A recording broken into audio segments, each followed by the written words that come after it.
This is the broadcast from City Hall, the home of the Greater London Authority. Please stand by.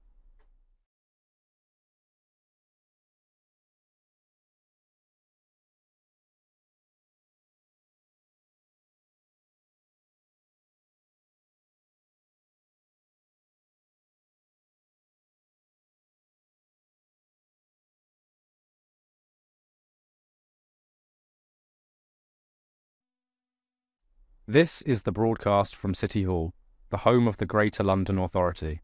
Please stand by.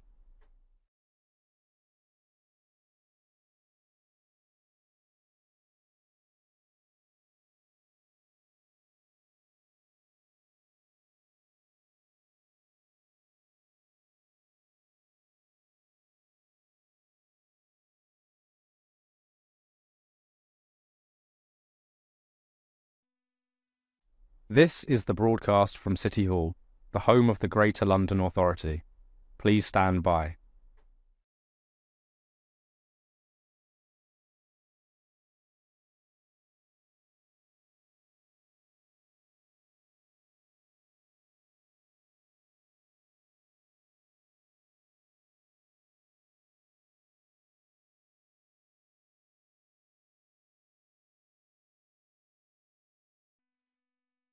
This is the broadcast from City Hall, the home of the Greater London Authority.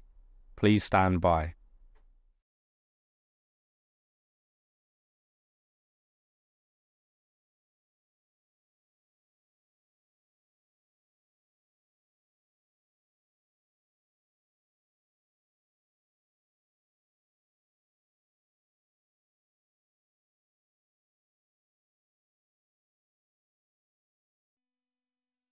This is the broadcast from City Hall, the home of the Greater London Authority.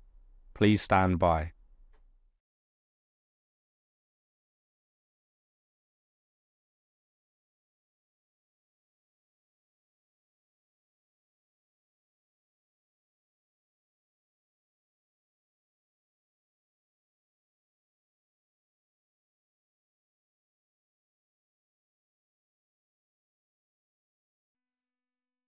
This is the broadcast from City Hall, the home of the Greater London Authority. Please stand by.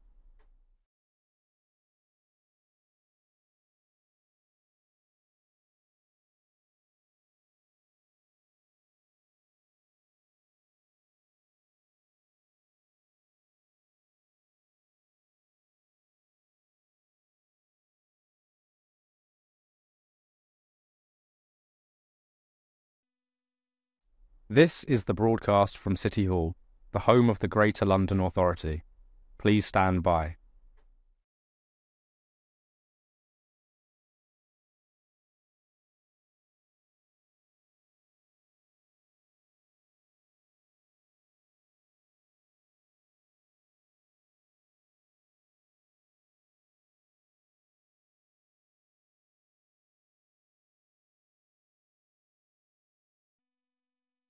This is the broadcast from City Hall, the home of the Greater London Authority. Please stand by.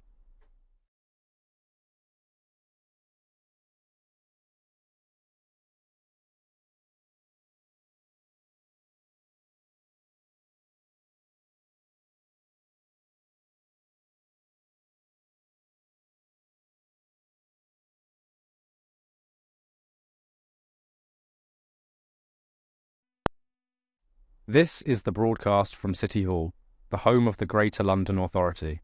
Please stand by.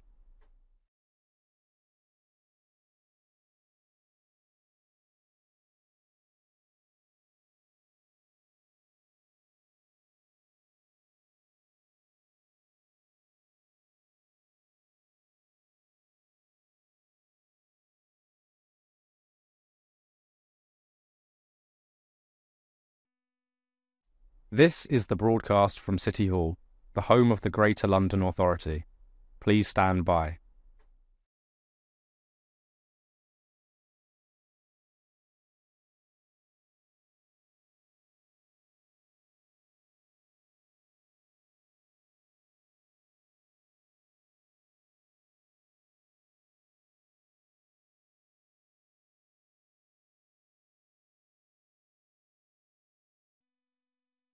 This is the broadcast from City Hall, the home of the Greater London Authority. Please stand by.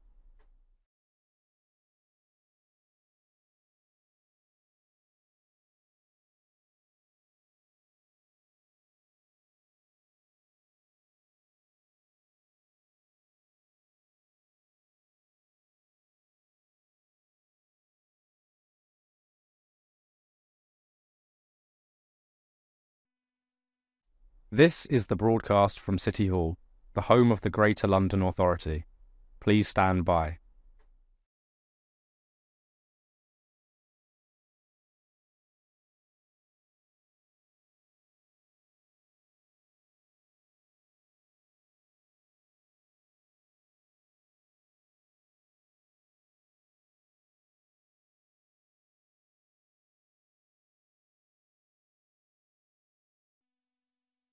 This is the broadcast from City Hall, the home of the Greater London Authority.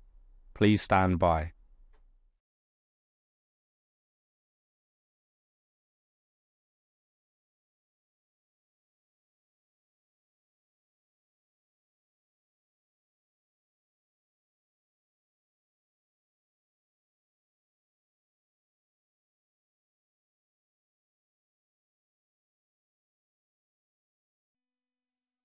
This is the broadcast from City Hall, the home of the Greater London Authority. Please stand by.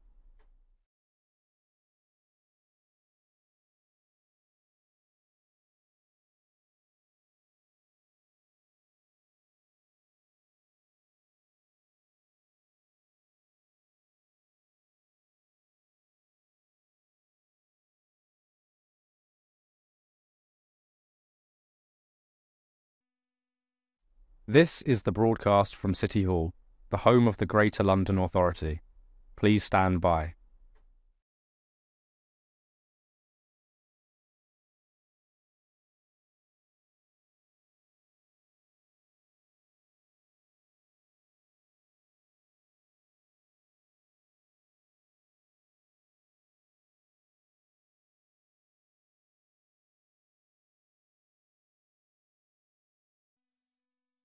This is the broadcast from City Hall, the home of the Greater London Authority.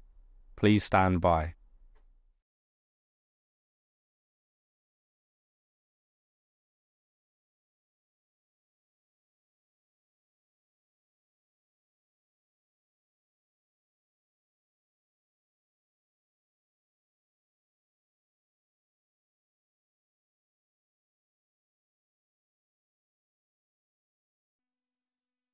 This is the broadcast from City Hall, the home of the Greater London Authority.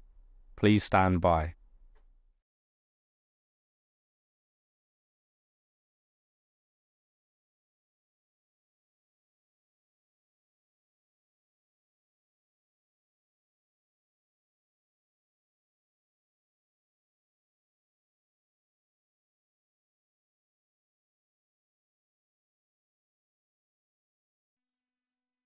This is the broadcast from City Hall, the home of the Greater London Authority. Please stand by.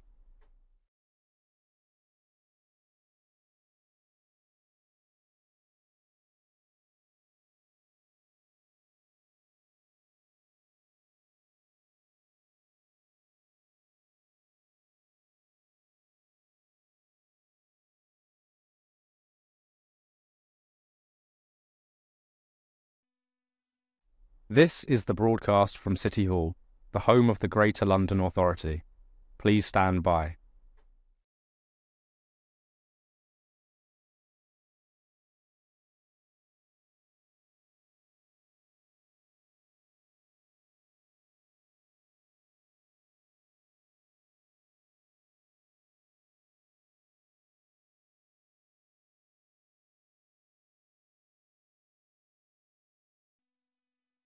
This is the broadcast from City Hall, the home of the Greater London Authority. Please stand by.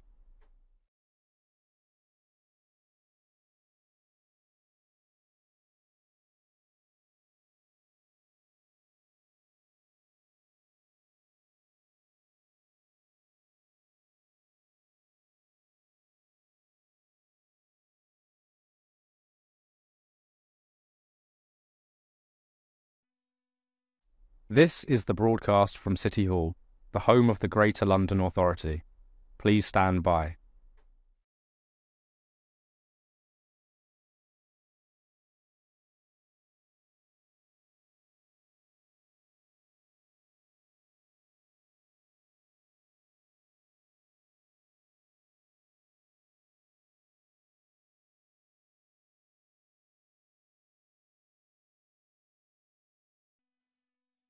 This is the broadcast from City Hall, the home of the Greater London Authority. Please stand by.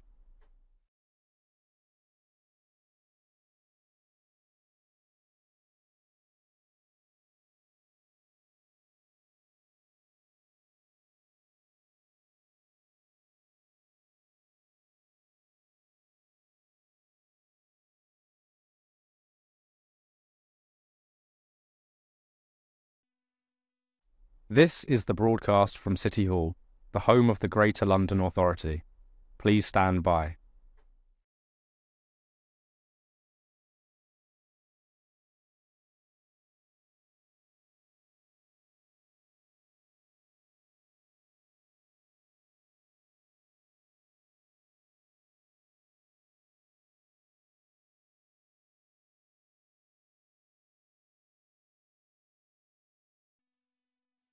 This is the broadcast from City Hall, the home of the Greater London Authority. Please stand by.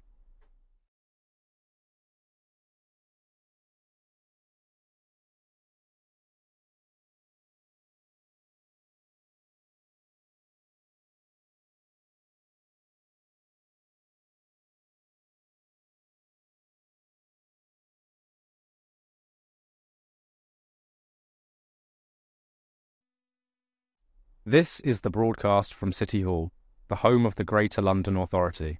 Please stand by.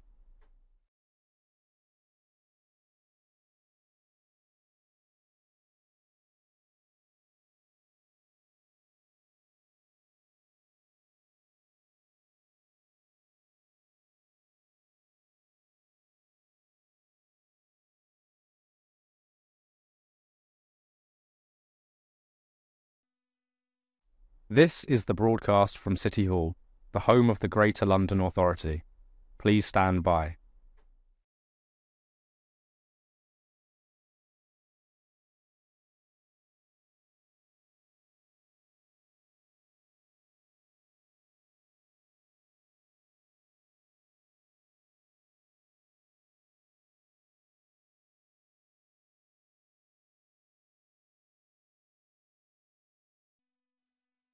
This is the broadcast from City Hall, the home of the Greater London Authority. Please stand by.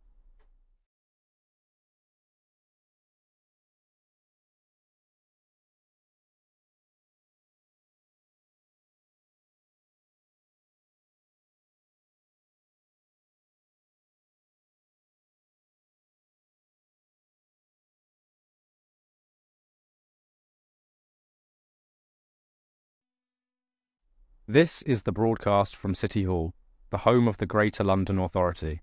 Please stand by.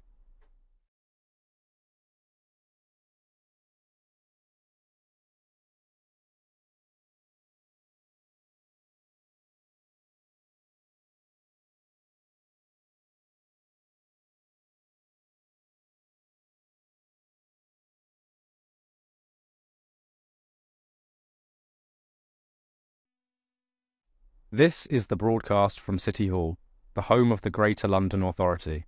Please stand by.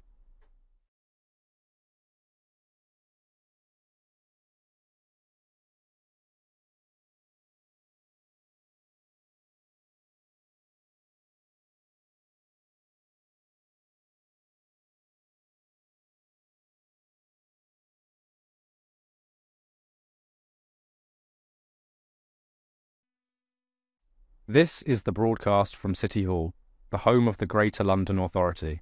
Please stand by.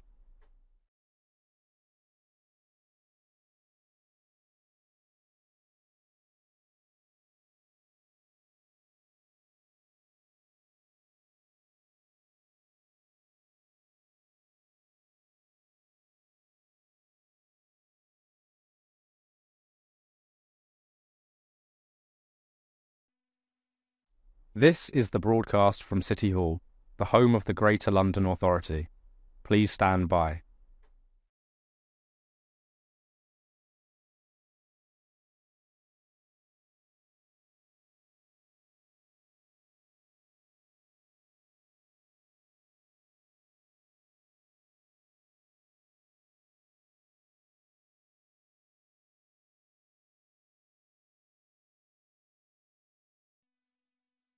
This is the broadcast from City Hall, the home of the Greater London Authority. Please stand by.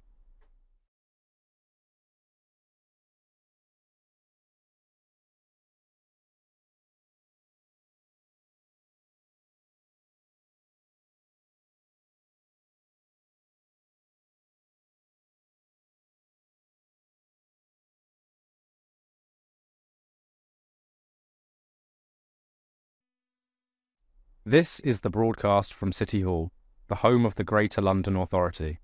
Please stand by.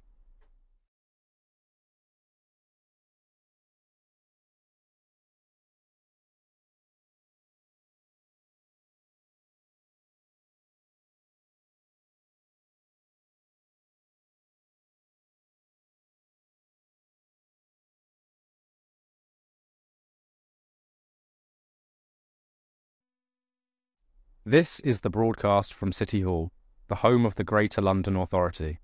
Please stand by.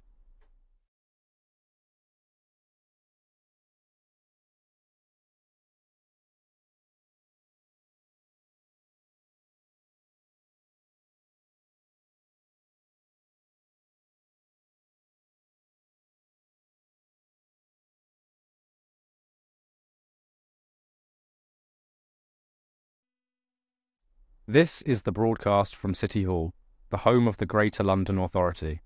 Please stand by.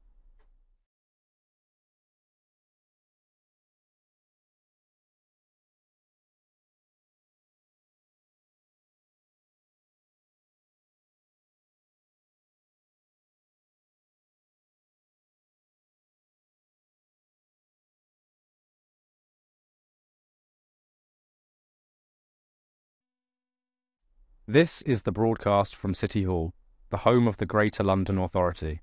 Please stand by.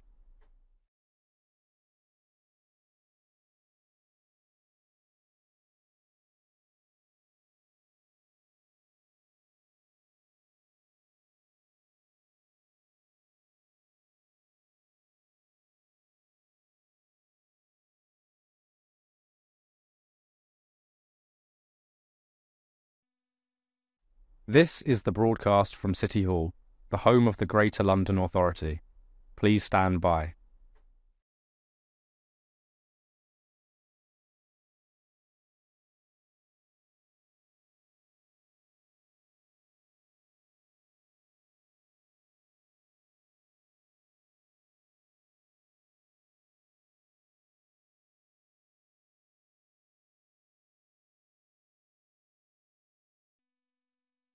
This is the broadcast from City Hall, the home of the Greater London Authority. Please stand by.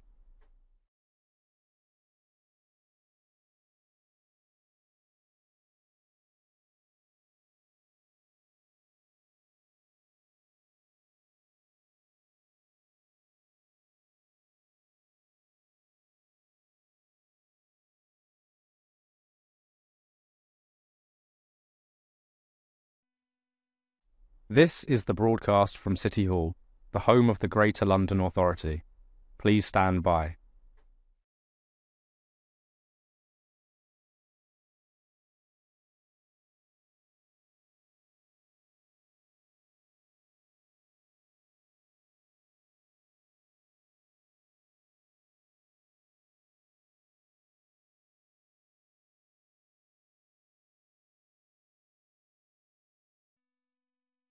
This is the broadcast from City Hall, the home of the Greater London Authority. Please stand by.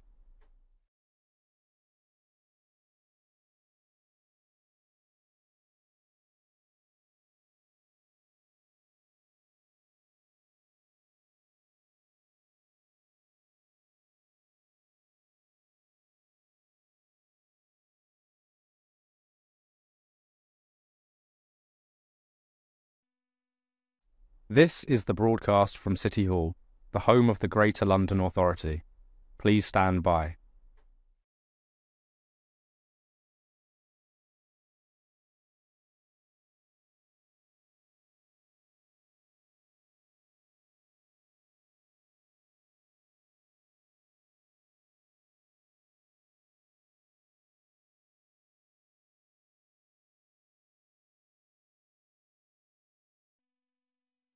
This is the broadcast from City Hall, the home of the Greater London Authority.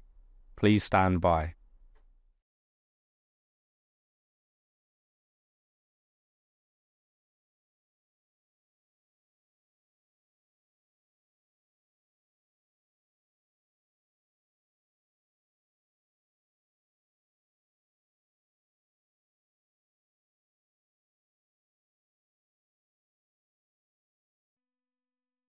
This is the broadcast from City Hall, the home of the Greater London Authority. Please stand by.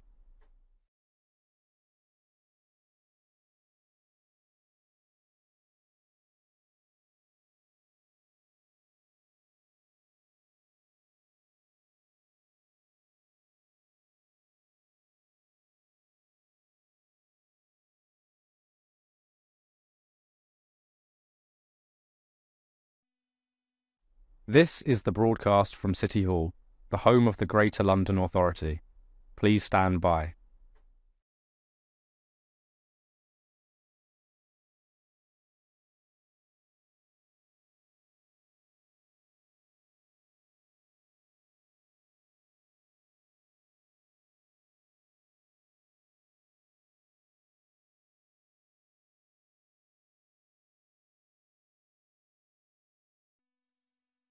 This is the broadcast from City Hall, the home of the Greater London Authority. Please stand by.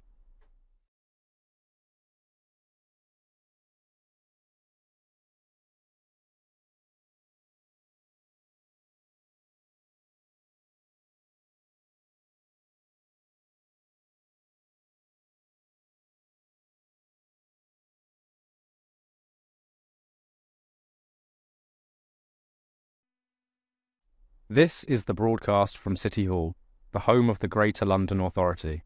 Please stand by.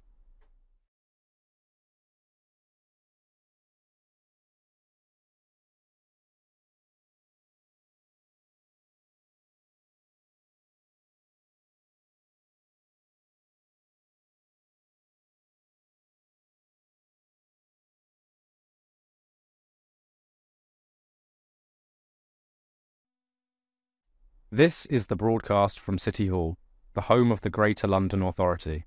Please stand by.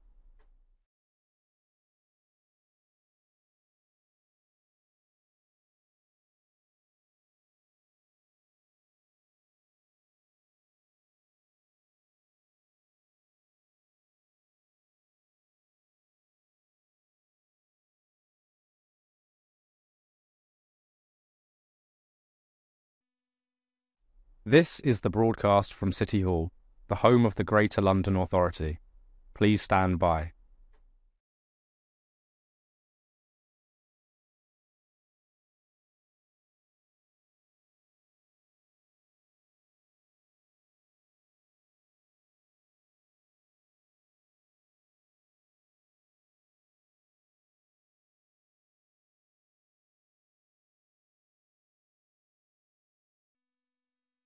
This is the broadcast from City Hall, the home of the Greater London Authority. Please stand by.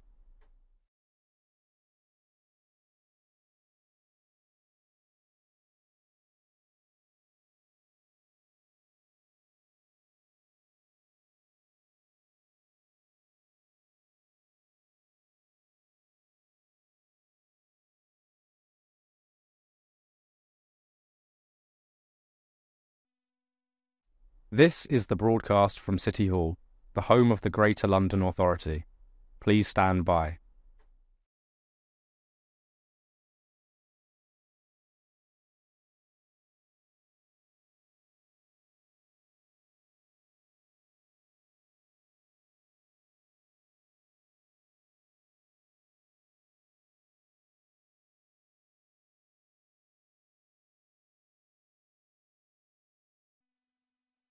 This is the broadcast from City Hall, the home of the Greater London Authority.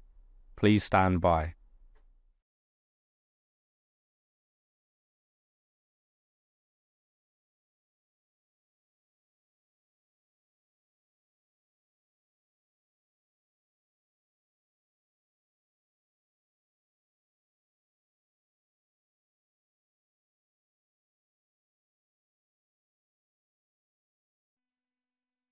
This is the broadcast from City Hall, the home of the Greater London Authority.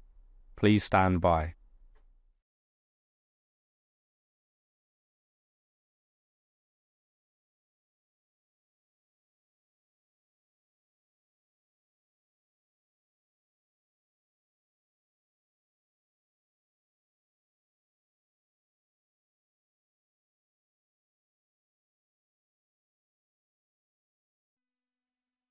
This is the broadcast from City Hall, the home of the Greater London Authority.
Can I welcome members and officers here at City Hall and the public in the gallery or watching on the webcast to today's meeting of the GLA Oversight Committee.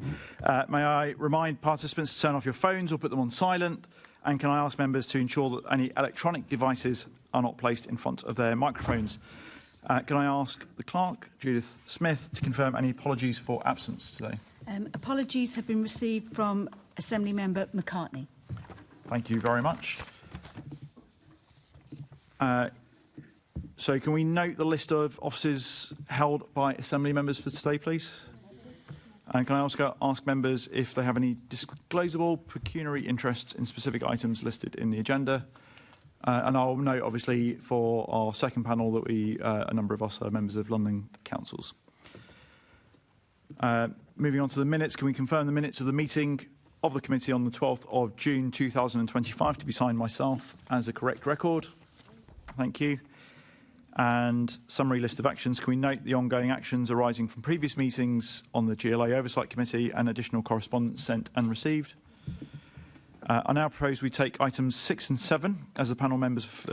Item 5 will be joining us at 11 a.m. People happy for me to do that? Great.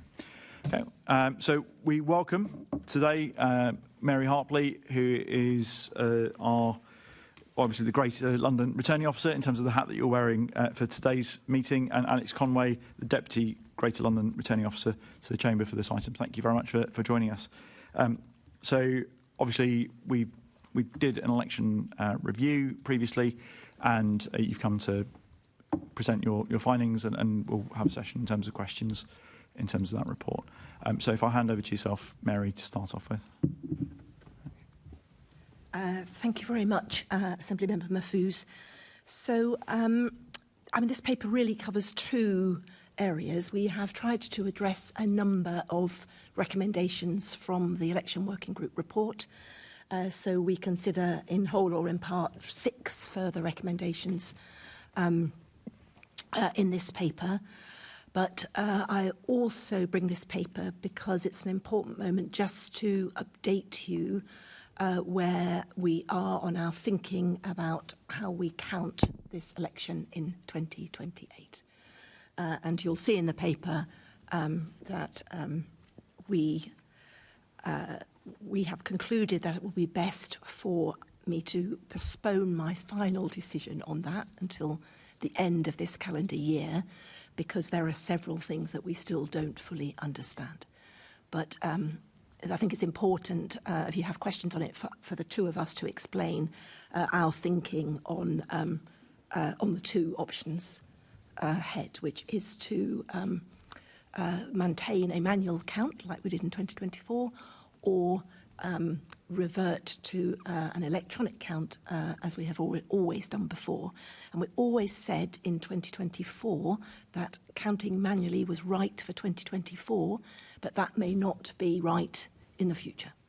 But as I think you'll see from the paper, the decision is still difficult to call, and I think when I have to make the call, it will be a difficult call to make.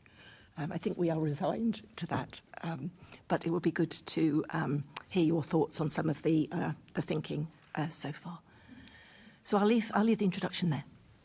Thank you very much, Mary. Can I open it up to questions? I've got, if I start with Hina Bakari. Thank you, Chair. I was really pleased to see the analysis on accessibility here, but also I was quite concerned by the fact that there were very few boroughs that were collecting the data.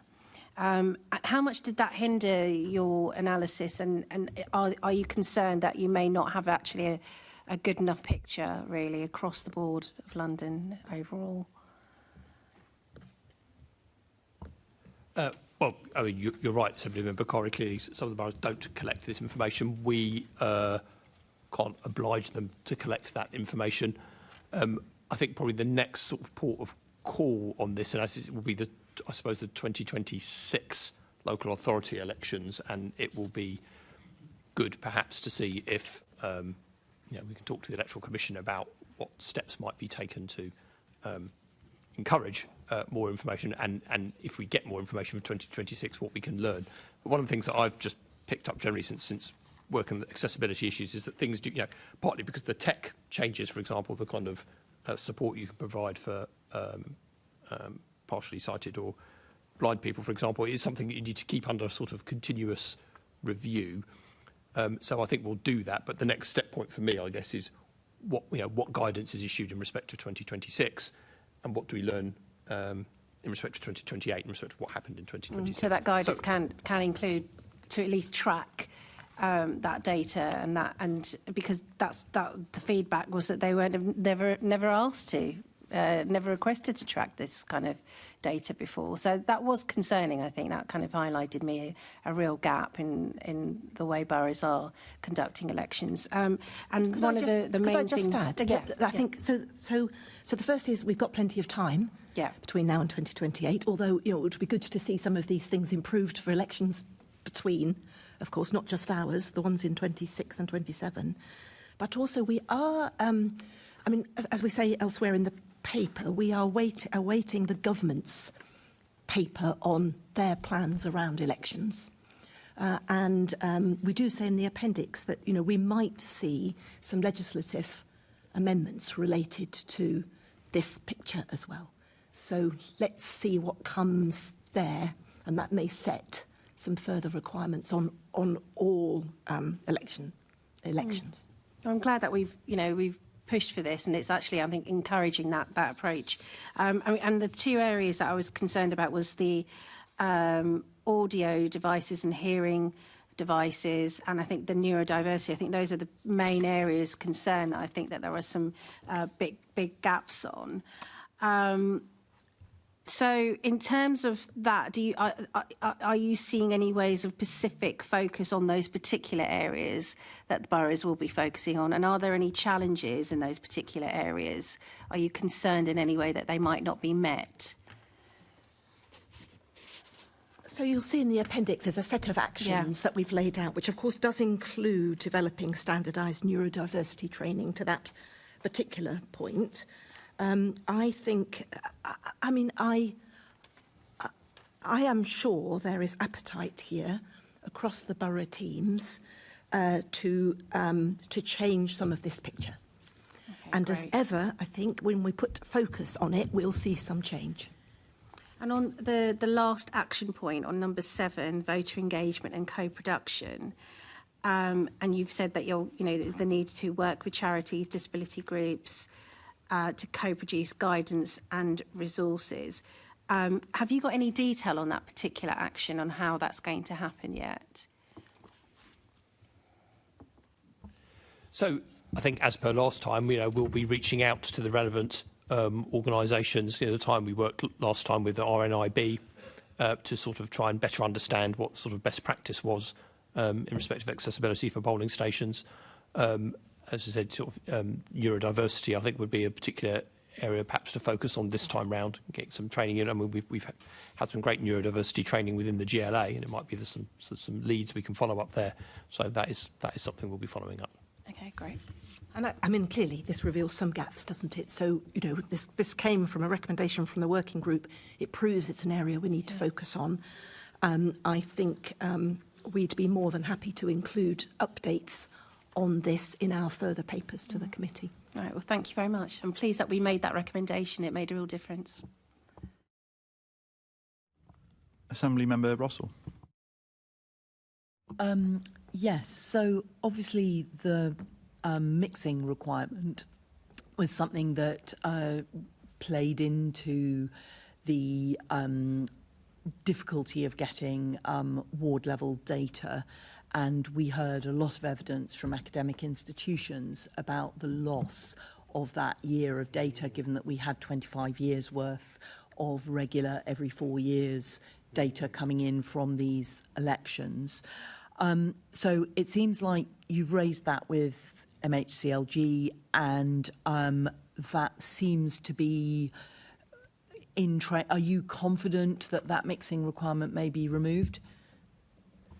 So we had some really sort of productive conversations with the MHCLG elections team.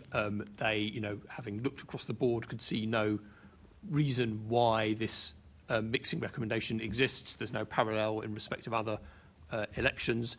And so, they're content to basically remove the single reference in the 2007 GLA election rules for manual counts that says, now they've said they hoped to do that this year. We've said that the sooner, we need it done sooner in order to plan elections, and they understand that point. Exactly how they do it, I guess, is a matter for sort of parliamentary lawyers. I think it might require a statutory instrument or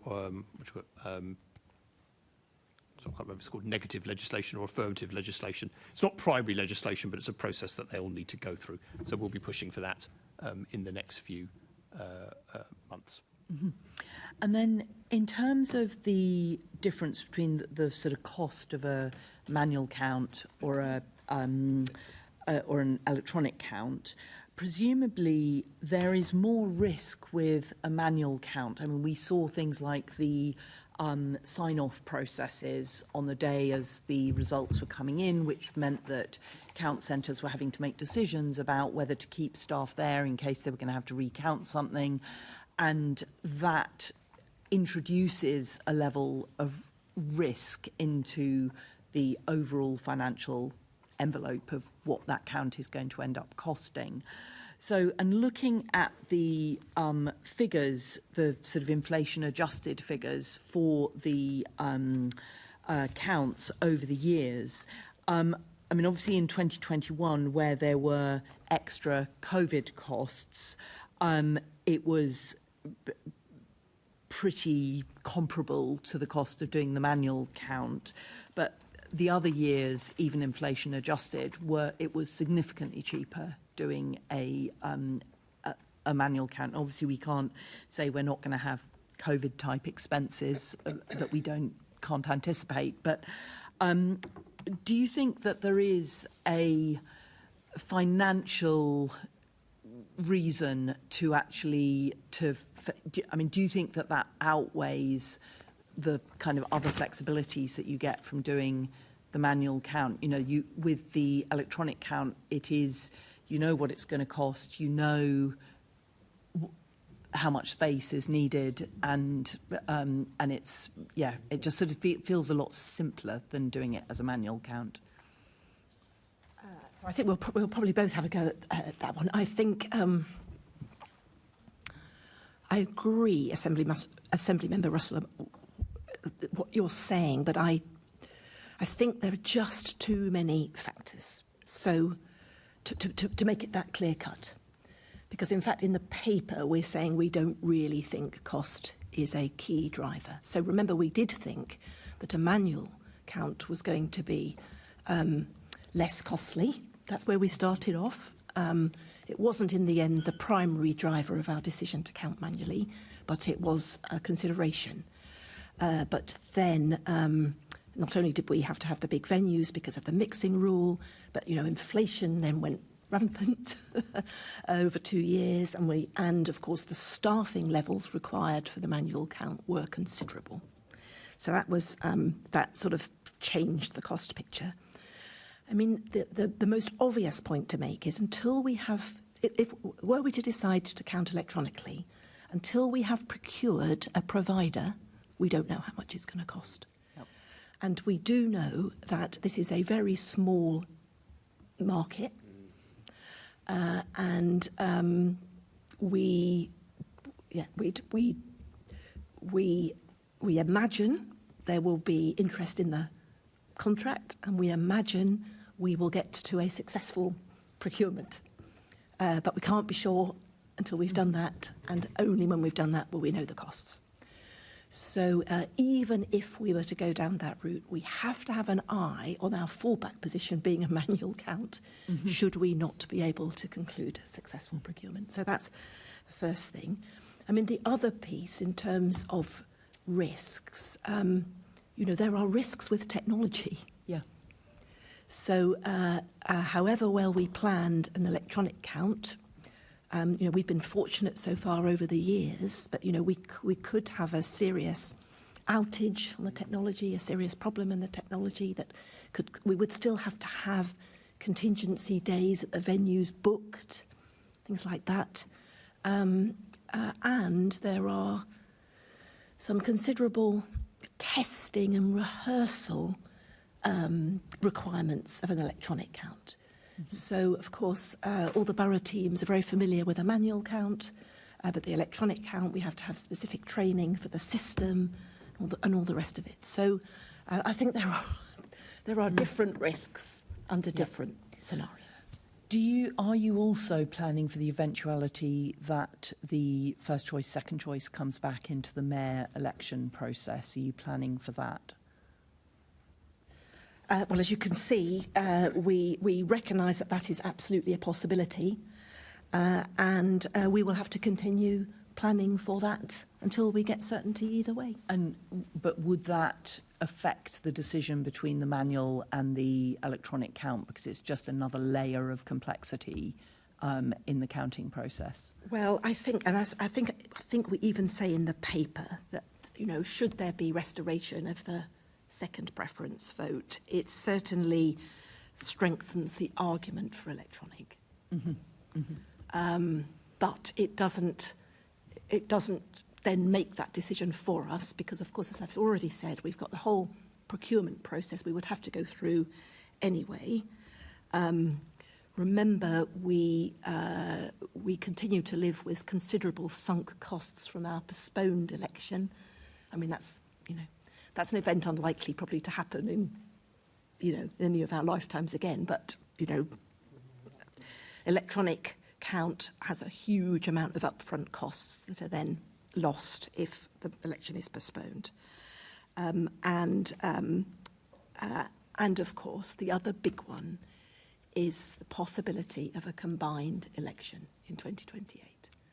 Now, people around this table will have different views on that, but as administrators, we have to plan for that. And as we know, there is absolutely no legal basis on which to count a parliamentary election electronically.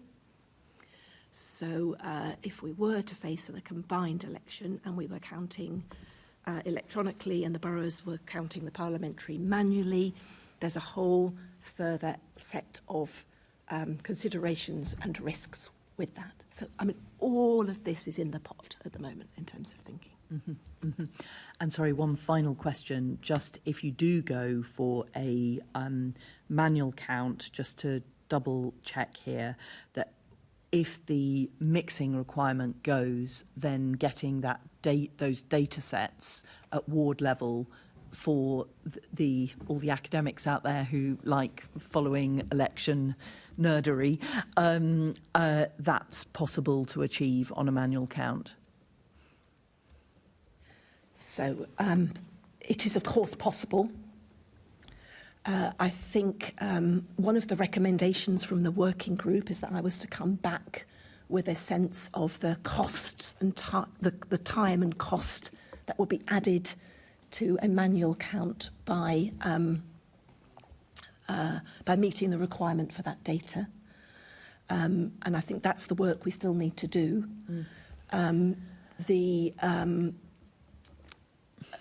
It would require particular processes to be followed at each of the counts to deliver that data. It would require some decisions about what we're going to do about postal votes and whether those get attached to the wards or not, because if that's what we want to do, that's a that's a huge deal in terms of the counts. So I think where I want to leave it this morning is that, yes, it would make it possible. I think we have to do the thinking, and we're working with boroughs at the moment to understand what the cost in time would be for that, and what that would mean in terms of boroughs needing to follow particular processes right across London.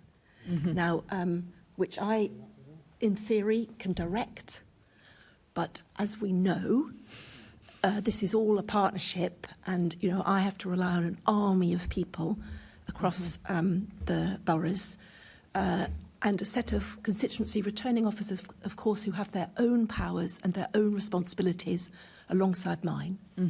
So I would need really to be able to arrive at an agreement across London about how we're going to deliver that data in a manual count. But yes, and that the mixing presumably would be part of your decision making in terms of costs. Yes. If we're comparing an electronic count which does deliver that data, then we should be comparing the cost with the cost of a manual count that does deliver that data, i.e. make sure that those additional costs are included when the costs are being weighed up. Yes, no, and we will do that. Okay, thank you very much. Thank you, Chair. Thank you very much. Assembly Member Best. Thanks. Mary, I just wanted to come to recommendations 7 and 8. I don't know, it might have been read as though this was too much in the future to discuss now, but it could also be interpreted as not really an acceptance of the need to publicise the work of the GLA, London Assembly and Mayor and make sure the public understand those roles. Is that something that is important heading into the next, well, before even the election cycle, but making sure people understand what it is they are voting for and why it's important? Yes, so these are the recommendations about the public awareness campaign informing Londoners about the roles of the GLA and the videos explaining the voting systems. So, as we were, so we don't address those today. We were clear back in March in our original letter that we absolutely will address them. I mean, the second we can't address until we know the voting systems, which voting system it's going to be. The public awareness campaign, yes, I mean, we're absolutely committed to it. Don't read anything into the fact that we're not updating on that today.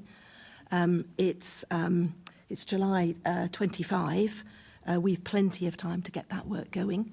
But again, you know, we can make sure that we address those two recommendations in the next paper. Okay, I'd just say I don't think you need to wait to know a voting system to agree to the fact that you would be promoting it. It's like saying we don't know the date of precisely of the next election. You know, you'd still make plans in advance of it. So as long as it could be read as that wasn't really accepted, so as long as it was accepted, that's all good. No, we have fully accepted all these recommendations, and we made that clear in a separate letter to the working group back in March. Thank you very much. Over to Assembly Member Georgiou. Thank you, Mr. Chairman. Mary, you said in response to Assembly Member Russell that cost is not the key. Apologise if I've mixed your words, but essentially that cost was not the key consideration. I appreciate that fact. You've got to think about security, you know, confidence in the ballot and the process. But, you know, even if we look, and by the way, I caveat with, I fully accept what you say, that it's a niche market and we haven't spoken for the electronic counters for the people yet, for the machines and things like that. But even if we look at the inflation-adjusted figures, there is a significant gap. Now, I appreciate between 2008 and 2016, that has come down markedly. But, you know, going into 21, then again, also we recognise COVID is going on. I mean, surely key, you know, costs, I know you say they're not the key consideration, but they must be up there somewhere.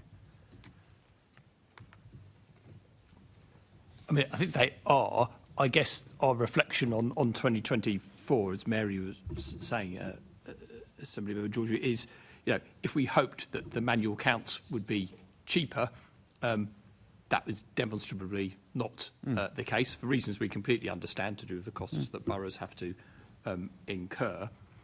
So there's no magic, you know, until what we now know is what a manual count did cost.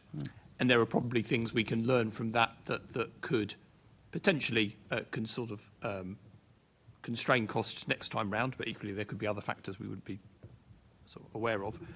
The e-count is a bit harder to predict in terms of cost because you have to procure it. And until you procure it, there's no. Now, if it was as I said, if there was a huge market out there, you could probably say with confidence, well, we know that an e-count will cost something in the margins of X, because that's what it cost in that country or that region. But there's not much to compare it to. We have been doing a lot of work with colleagues in Scotland who also have an e-count system. And one of the things that we're reflecting on, which again may affect cost, to be honest, might make costs go up, might make costs go down, but we've been looking, you know, in Scotland, you know, to go back a step, in London in the past, you know, we've had 3 big e-count centres, and we've conducted counts there. In Scotland, it's more decentralised. There's an electronic count. You basically have scanners at each of their constituencies.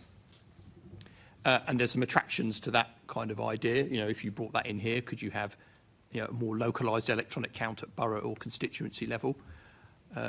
Or indeed, could you go the other way, which we also mentioned in the paper? You know, what if you had one big e-count system? Could you save money that way? Or would that be more expensive? Or would that bring resilience risks? So there's options. Yeah. There's options, but I don't think we can say with certainty that any of them will be cheaper. No, but I think there's 2 points there, isn't there? Number one is, sorry, I hit the microphone there. There's 2 points there. There's number one that you know, you don't have to start a tender process to get indicative costs for how much this stuff would cost. I mean, yes, you can't. It won't be concrete. I appreciate that, but you can get indicative costs for that. Two, you make a very good point, Alex, on the sort of the big e-counting centres. So, you know, if I go back to my time in politics at the counts for so Alexandra Palace, you know, there you had Enfield and Haringey, Barnet and Camden. I think we had Harrow and Brent and Harrow, you know, but this time just in Alexandra Palace alone, you could only have 2 constituencies because it was, and this is where we can see the cost borne out, that across the 2 massive rooms in Alexandra Palace, all the space was taken up just for 2 counts. So I think looking at that, I think, you know, either it be one, and I'm sure various, depending on where it is, you'll get grumbles from some people having to traipse in on a Friday and a Saturday for the counts. But, you know, I think the Excel actually worked a lot better than some of the other counts, because, you know, people were able to go between various rooms, you know, political parties and things like that. So, yeah, just I saw you sort of either shaking or nodding your head on the indicative cost point. Yeah, sorry, Mary. No, these are all good points. I mean,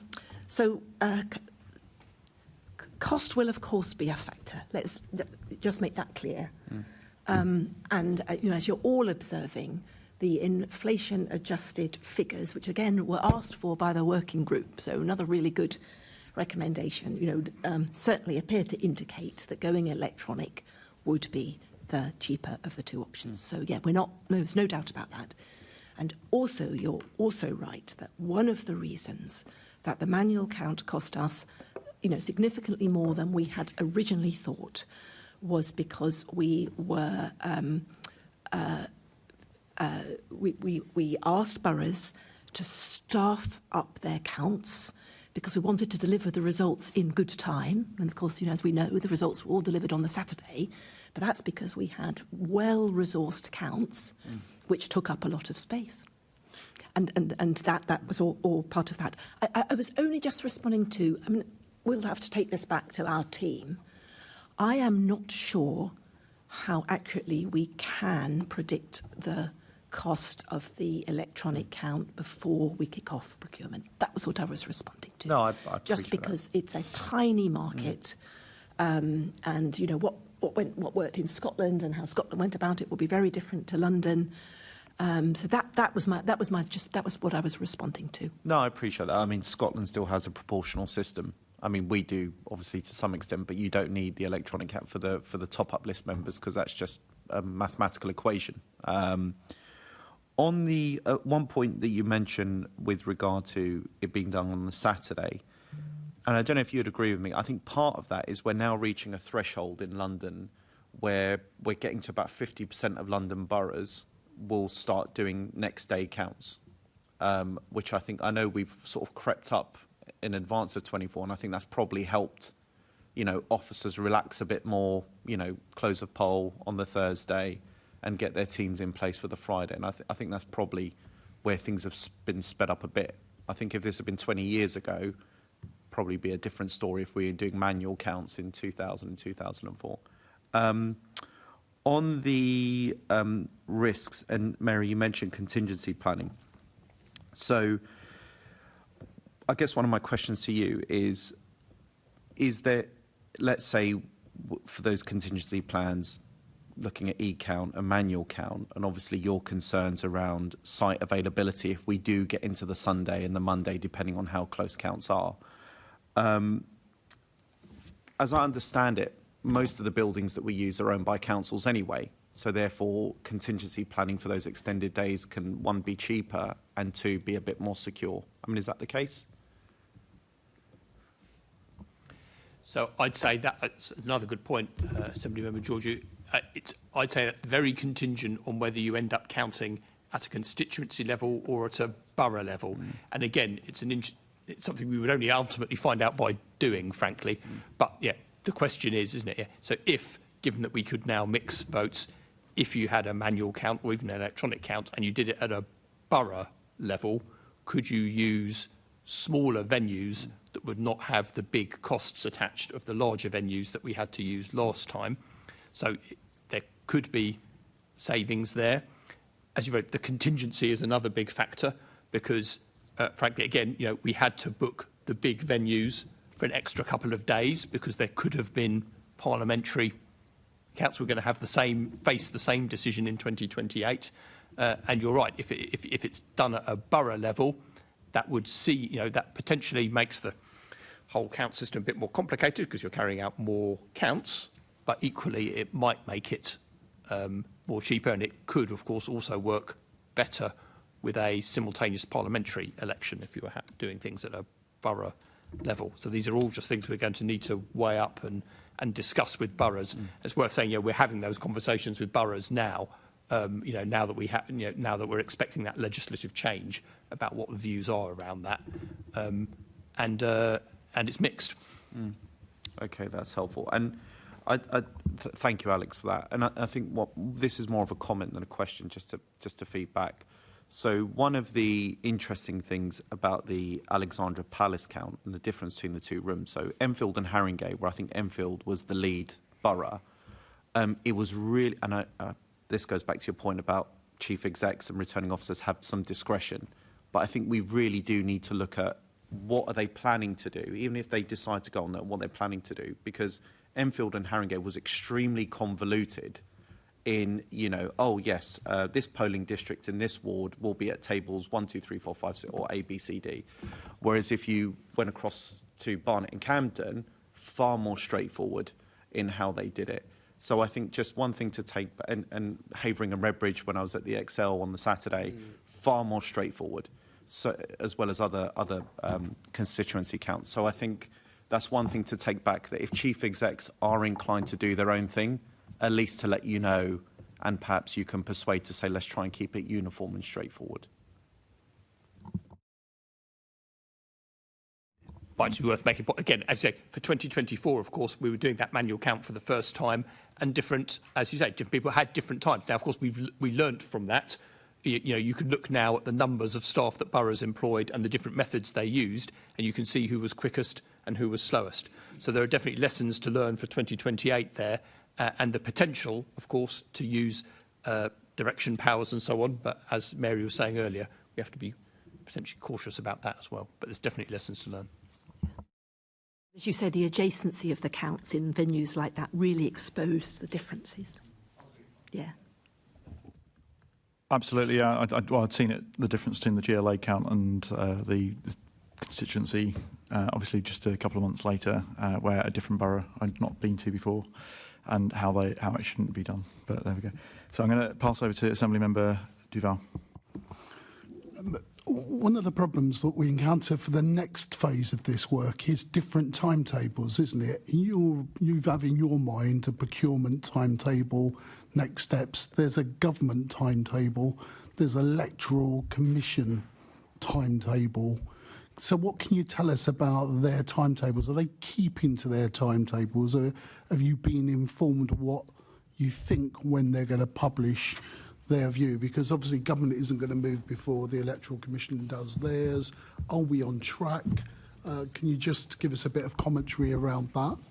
I can say a bit about that, Assemblyman Duval, partly because I was on sort of MHCLG's elections review steering group, which is leading to the paper, which we had, I think when this meeting was set up, we had thought it was possible that that paper would be published. I understand it's likely to be published, expected to be published later this month, so it's imminent. I mean, I've not seen a draft of it myself, although I was sort of aware of the sort of content. So I think we will see something soon from government that affects certainly some of the working group's recommendations around, sort of voter ID, accessibility, legislation for harassment experienced by candidates and so on. So that we should see that this month. And again, as we said, I think we may get greater clarity as well soon on different voting methods. So I don't think that will hold us up. That's the government policy, and then the Electoral Commission, will just amend whatever their guidance is in line with whatever it is the government says. So, I don't think that will hold us up, frankly. No, and I think what we are doing as well is we are, as we've done before, maintaining active, good relationships with all of the different people on whom we rely. So, as Alex said, it was really good that Alex was asked to join the government's working group. And, a recognition, I think, about the scale and the complexity of the London elections, and having a voice on that was really, really good. We continue to stay well in touch with the Electoral Commission.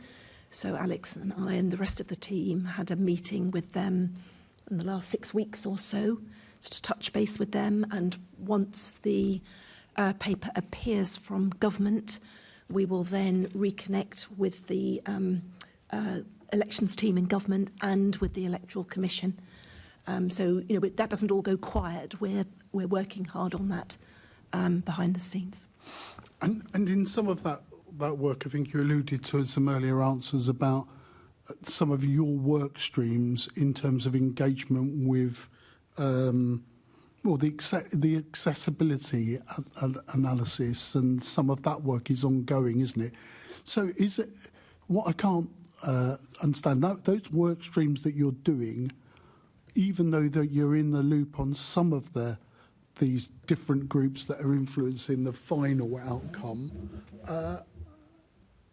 has anything that you've picked up in those groups changed the way that you're thinking in terms of some of the issues that you're dealing with our elections? As in, you know, thinking, hold on, we're not going to go down that path, let's stick to that path. In terms of access to particular groups accessing the voting system, all those issues that we touched on earlier on. I presume that's what the analysis, you've got an accessibility analysis identified that further work that could be carried out to ensure equal democratic participation for all across all boroughs, that particular aspect. Yeah, so I think, Assemblymember Duval, we've got the analysis. You know, like a number of you, we thought, this is interesting. And we now need to put more work behind that. As I've said, as Alex says, we believe the government is on track to get their paper out this month. Just want to see what that says about accessibility. And then that will be the final piece of the puzzle in terms of then informing our work stream with boroughs. Okay, and that piece of work will be done in time for the next time that you'll be reporting back to us? Well, more work will have been done. Yep. Yes. I mean, obviously I need to speak to the chair about this, but as you saw in the paper, I'm saying, you know, by December, we're going to have made the call on electronic versus manual counting because of the procurement lead times.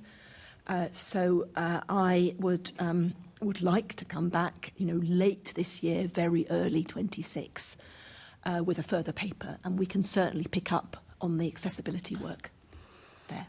And of course, in terms of it's down to government, but the impact of lowering the voting age to 16, what work have you done on that? Because you can only go so far because the final call's with government, or have you just left it waiting for that final call on government?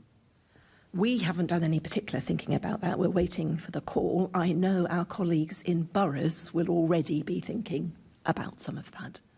Because of... because they're 2026. Well, of course, what we don't know is... obviously, and then the government have indicated, isn't it, that's what they would intend to do. What we don't know yet is which election it would apply to first. And I think from our point of view, we'd hope that some of this stuff applies before 28, so that we're not the first ones out for that. But yes, they're on track for this paper this month. That I hope is going to provide quite a lot of additional clarity. Okay, thank you.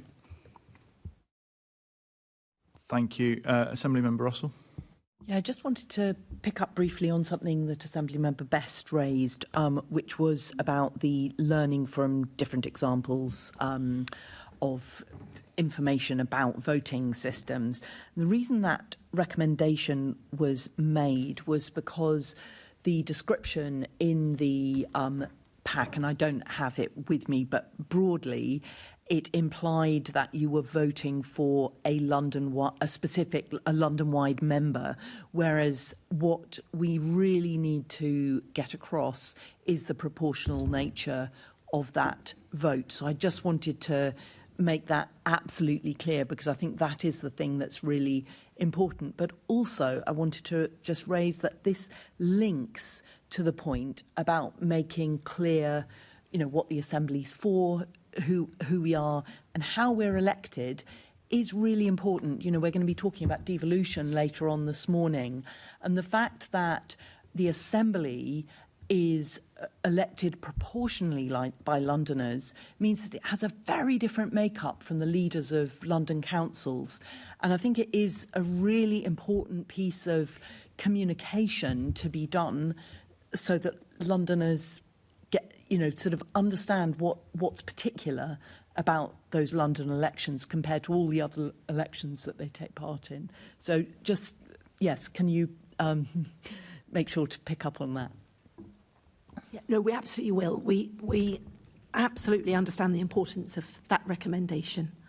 As I said, we have time, but of course part of the recommendation was this is no good just doing this in the weeks before the election. So that's also not what we're planning. We're planning to start putting some real thought to this soon. Thank you. Assembly Member Prince. Thank you, Chair. Good morning, both. I just want to pick up a point that Assembly Member Giorgio was making about comparing the different boroughs and their performance on the night, or morning probably, actually. The fact that, I think it was Brent you said, went into great detail, that would have to be the situation if we were to get the granular information that we all really want. So it would be a very, very slow count indeed if it was manual. So everything would be more like that than... I know in my count, my two boroughs, one was very efficient and the other wasn't. I'm not going to name names. It could cost me a job. But it was interesting, and I think there's a fundamental problem with the manual count is that you, although you have the power, you don't have the control on how these things are conducted, because as you rightly say, the CEOs have their own powers to do it how they want to do it. But how will you be able to do it? Because I can see a situation where if we do the granular count manually, there will be boroughs who actually fail to achieve that. So you are right. Counting manually and having the suite of data that we didn't have last time will add significant time to the counts. And it will demand the counts are done in a particular way.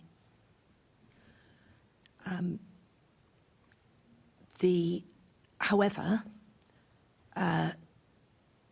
where I've always got to with the constituency returning officers, because of course 2028 would be my third time that Alex and I have worked together on this.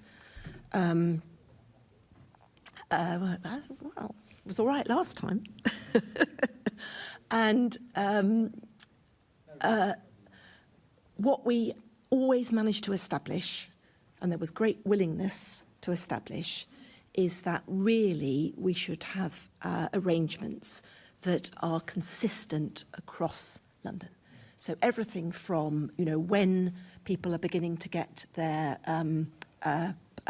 poll cards to when the postal votes are going out and the rest of it. So it's a real sense of we're marching together through this process. So that's been established, hasn't it, as well, and lots of appetite for that. So that's important context for this. But then, of course, is that there are borough teams, returning officers and their election teams that are, you know, quite wedded to the ways they have done things. And then that's them where, you know, you can try and direct and say, actually, everyone, you know, I don't care what you say, but we're doing it this way. Or you try and arrive at something that has broadly, not everyone agrees with, but ultimately agrees that that's the thing to do. And that's always the way we've worked. I do think that if we end up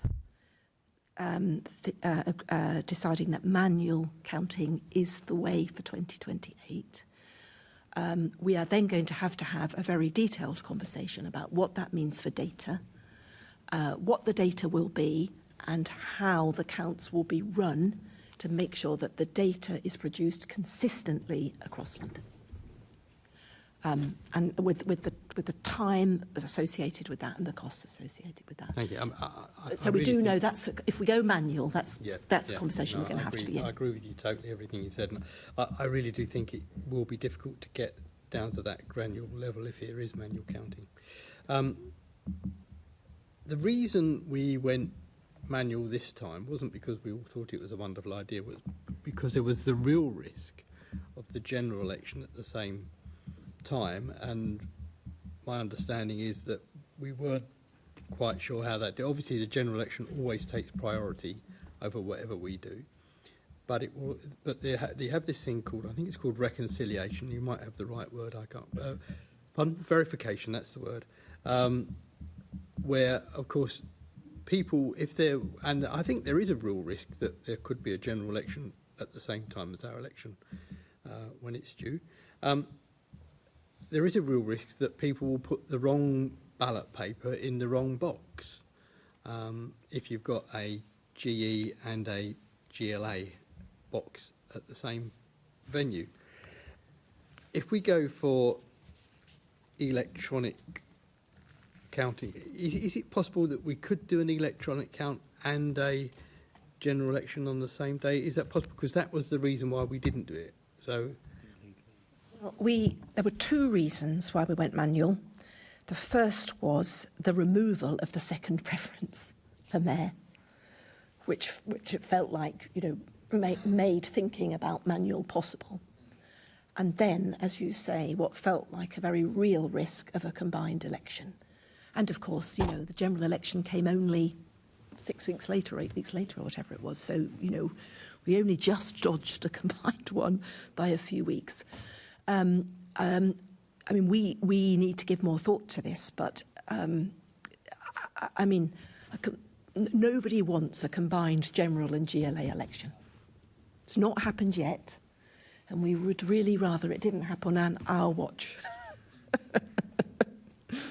But we are going to have to be prepared for it, and that is a big issue. The electoral law demands that all the ballot papers in a combined election need to be verified together. So you're immediately in a question, well, how does that work then if you're verifying one set electronically and one set manually? So, in the end, I think a big part of this final decision is going to be what we assess to be the risk of a combined election. And, that's impossible, ultimately, in the end, for us to call. Assemblymember Prince, I'm just going to bring in Assemblymember Georgie quickly, because we need to... OK, sorry, carry on then.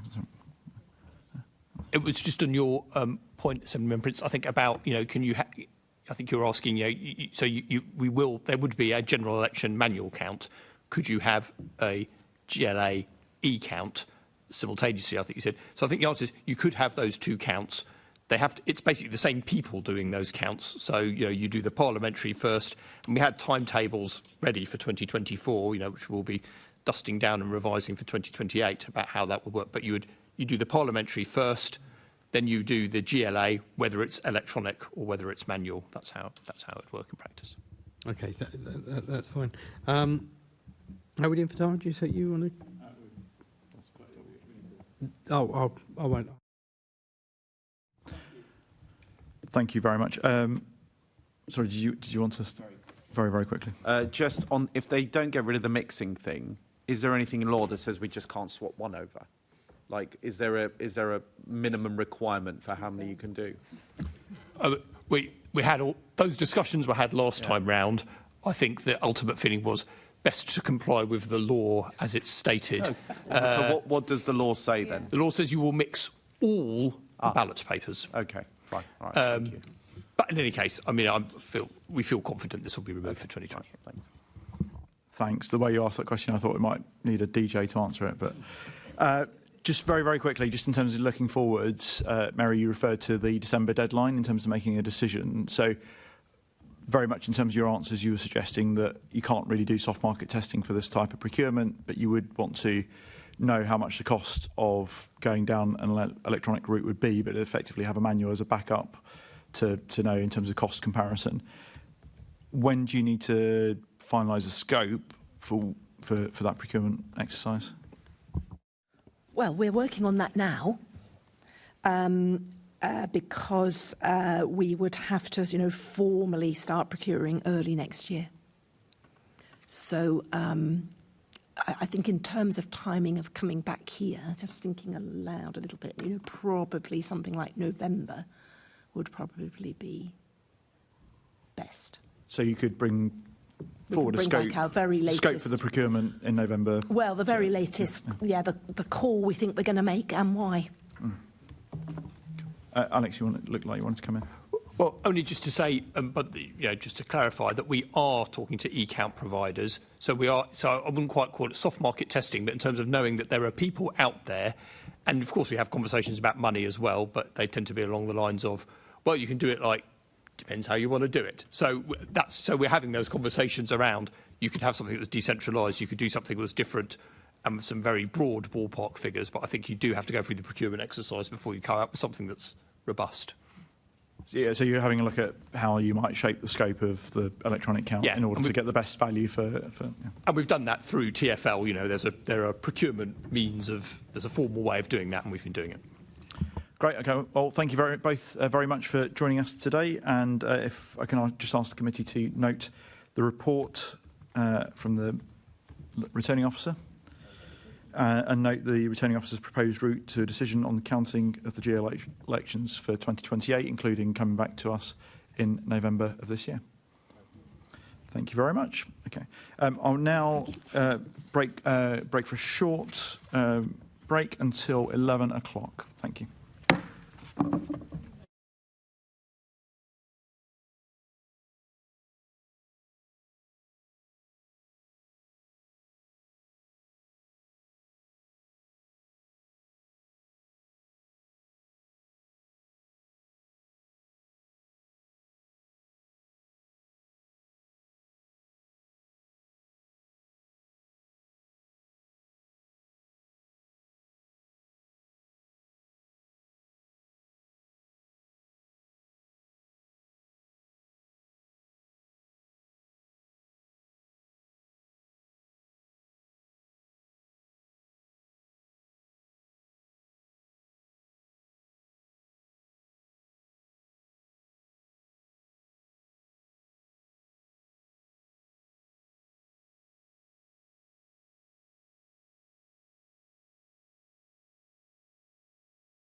So, good morning. We move now to today's principal business, which is the third part of the committee's investigation into London's place in the government's devolution reforms. I'd like to welcome our first panel with us today in the chamber. We've got Councillor Claire Holland, who is Chair of London Councils, and we've got Professor Tony Travers, who's Professor in Practice and Associate Dean of the London School of Economics of Public Policy. So we have a number of questions that we're going to put to you today, and to start off with, from myself, I'd like to ask you both, and perhaps if I could start with yourself, Claire, is what does successful devolution for London look like?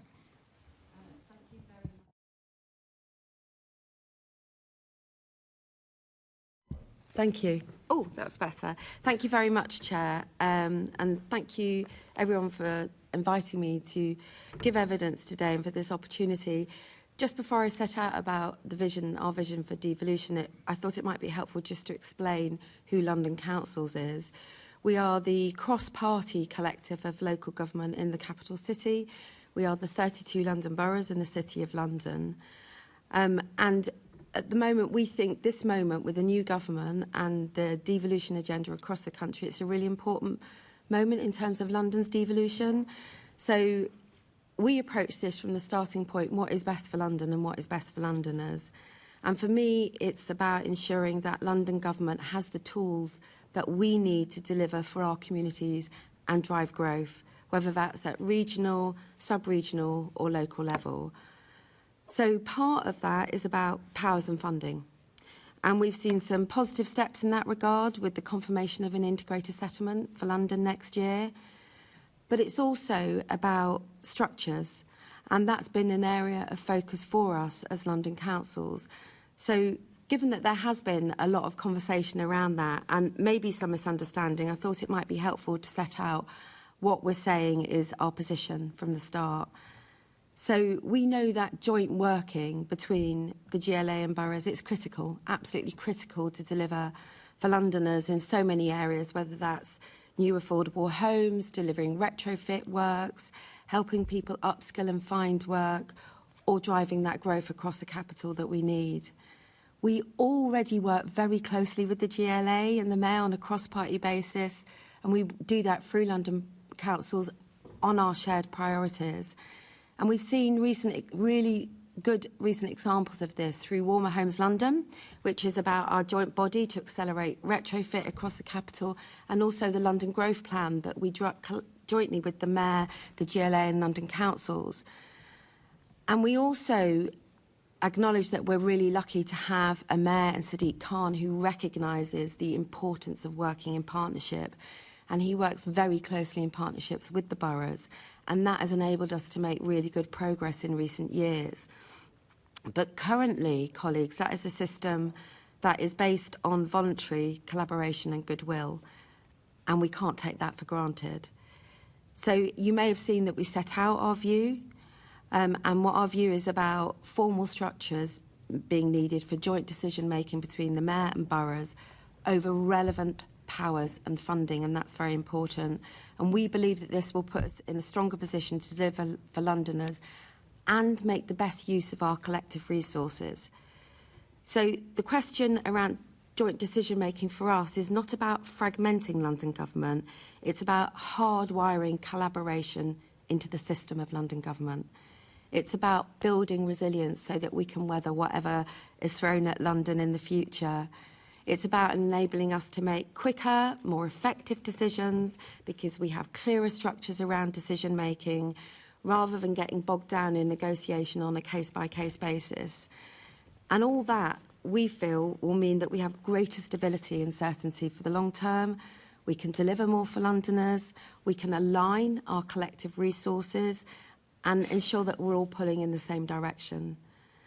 So this isn't about taking powers away. It's not about taking powers away from the Mayor. We've always said that this should be, joint decision-making should be around areas where it's relevant powers and funding for us as boroughs. So, for example, housing, retrofit, growth on skills and employment.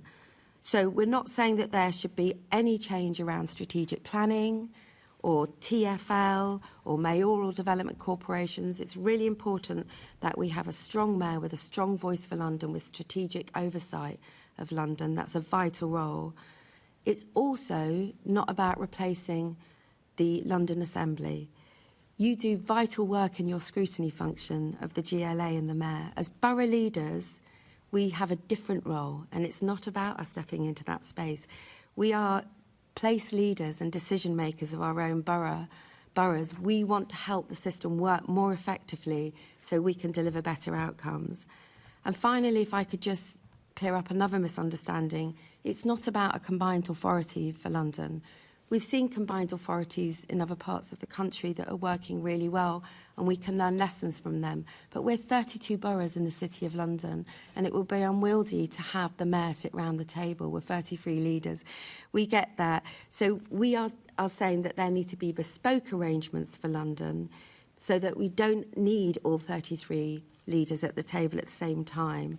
I'm very happy to go into more detail on that, Chair, about the model we're saying that could work for that. We think it could work. But I thought it would be really helpful to clear up some of those points in advance.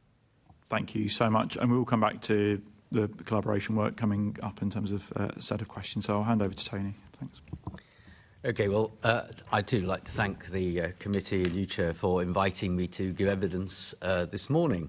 I mean, obviously, a white paper of the kind the government's published about devolution in England is an opportunity. I think it's fair to say that this particular document is mostly concerned with delivering devolution in the rest of England, so outside the existing area, so not just outside London, but frankly outside Greater Manchester and West Midlands and so on. It's mostly facing forward. There are mentions of London in the document, and I've put in some evidence which sort of summarises those. But to take it as an opportunity, it's just worth standing back, I think, 25 years of the Mayor and Assembly of this system, 60 years of the boroughs. The London government system, the Mayor and the boroughs, has substantially less power and autonomy than equivalent systems in equivalent cities.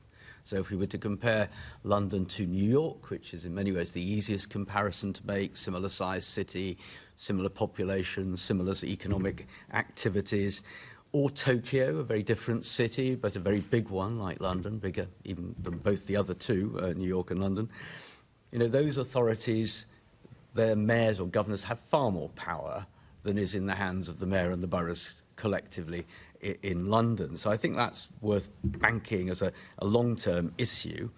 I think we have to see devolution as affecting, I say this with Claire sitting by my side, both, it has to be the GLA and the boroughs. I have to think of them as a system of subnational government in London. It's easy to think of this as only being about the combined authorities and the mayors, but it is about both spheres of government in the city. One issue that I would talk about, wouldn't I, is sort of funding of the GLA and indeed London boroughs. That is that the tax capacity available compared with many other cities is very limited. Councils really rely on the council tax, a precept by the mayor for the mayor's services, and not much else. That is very unusual by international standards, and that is something that, of course, the government's devolution white paper triggers an analysis of that issue and comparisons with other cities. So I think that, sorting out the Greater London Authority and the mayor's access to taxation is something that still deserves being revisited from time to time. Wales and Scotland now have access to income tax, and they're much smaller in population terms and in terms of their economy than London, so there's absolutely no reason why the GLA shouldn't consider a wider range of taxes available to it. And one final thought, just by way of introduction, is this, that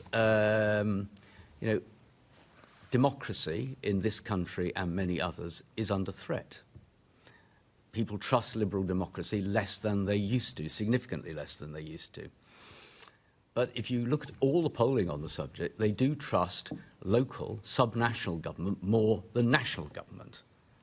So for those of us interested in ensuring liberal democracy in its purest form, or as pure as we can make it, works, I think there are very powerful arguments in terms of sustaining and refreshing our democratic system for having more decisions made at City Hall and at town halls, because that in turn will strengthen people's trust in democracy, because they, for obvious reasons, they have more access and they trust people more, politicians that are more local to them than those who are in Westminster, which is not to say MPs are not wonderful people, or it's simply that it's harder for them to be accessible than it is for Assembly members, the Mayor and councillors in the London boroughs.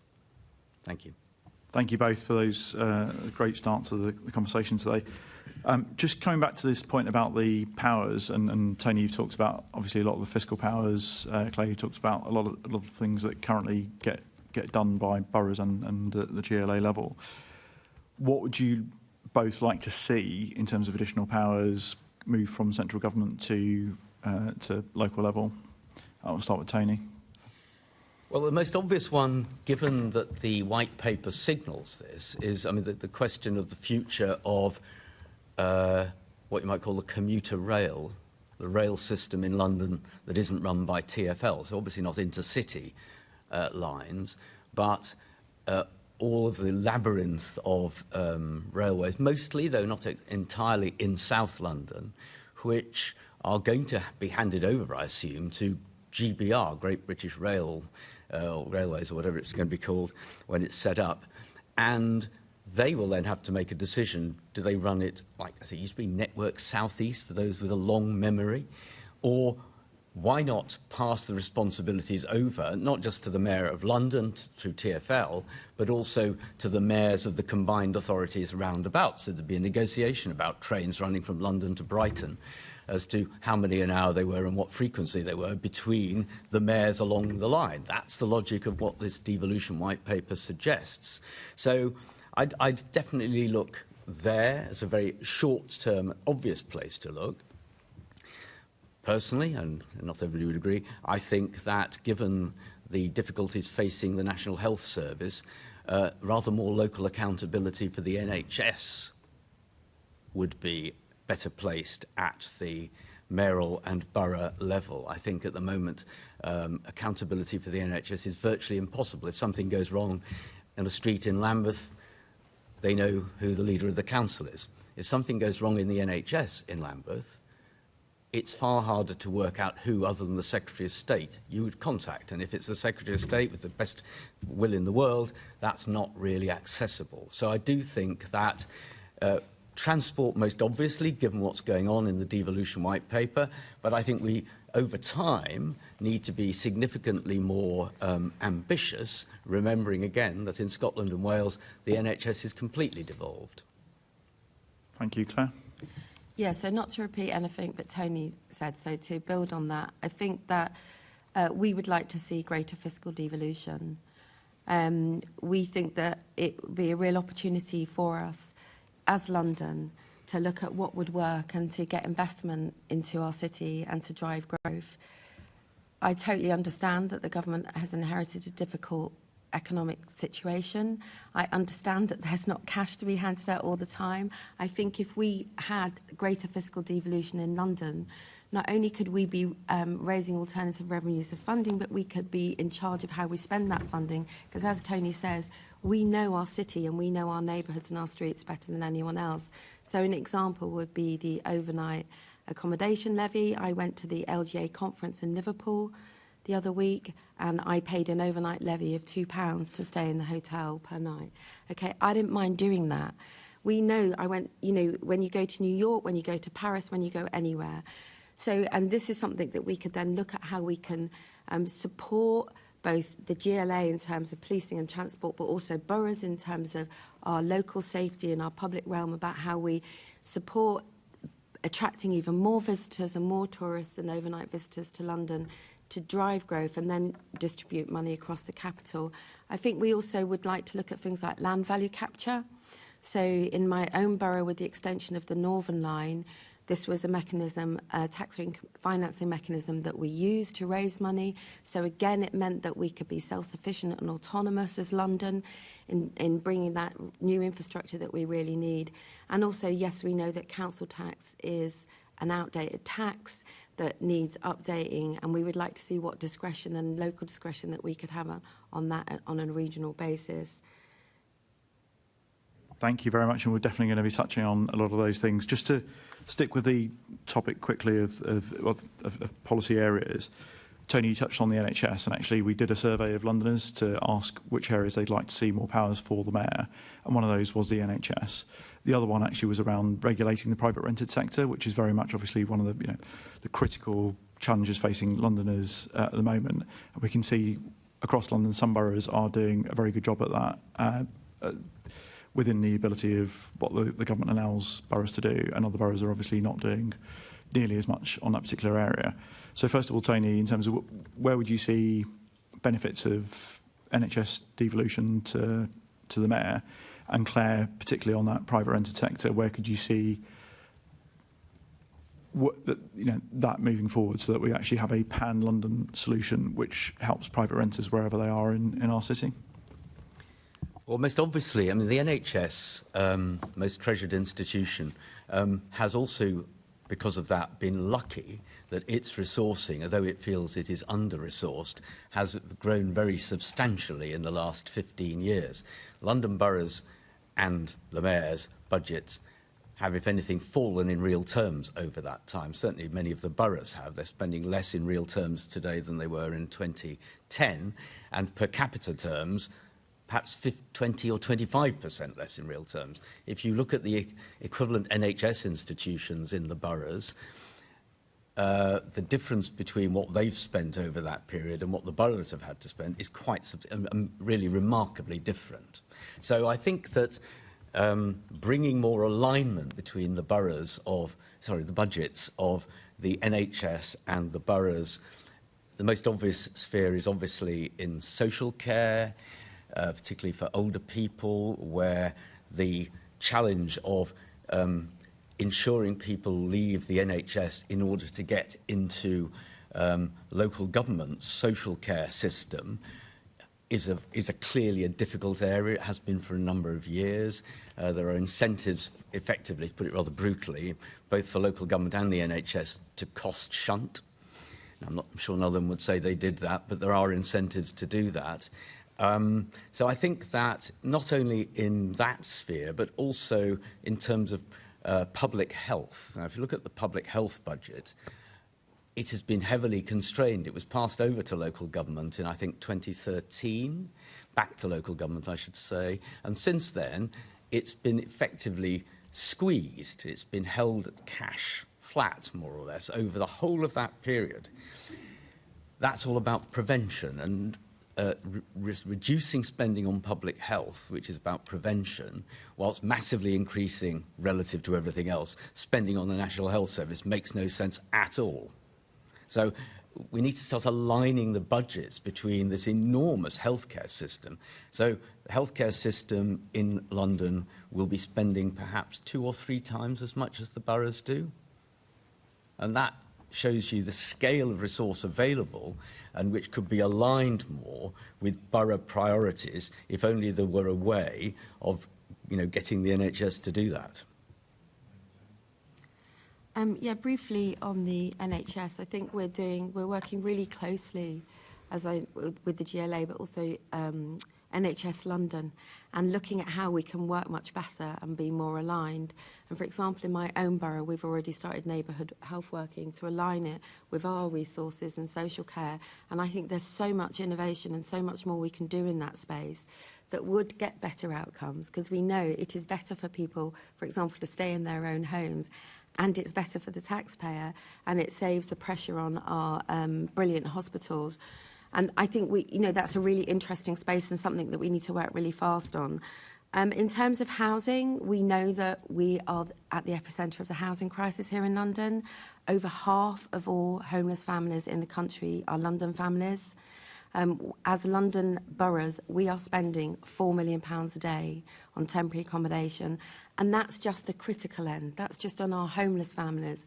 As you say, in the private rented sector, we are very, very reliant on the private rented sector now, and we are very much wanting to work both with the Mayor and with government to see how we can have a better system.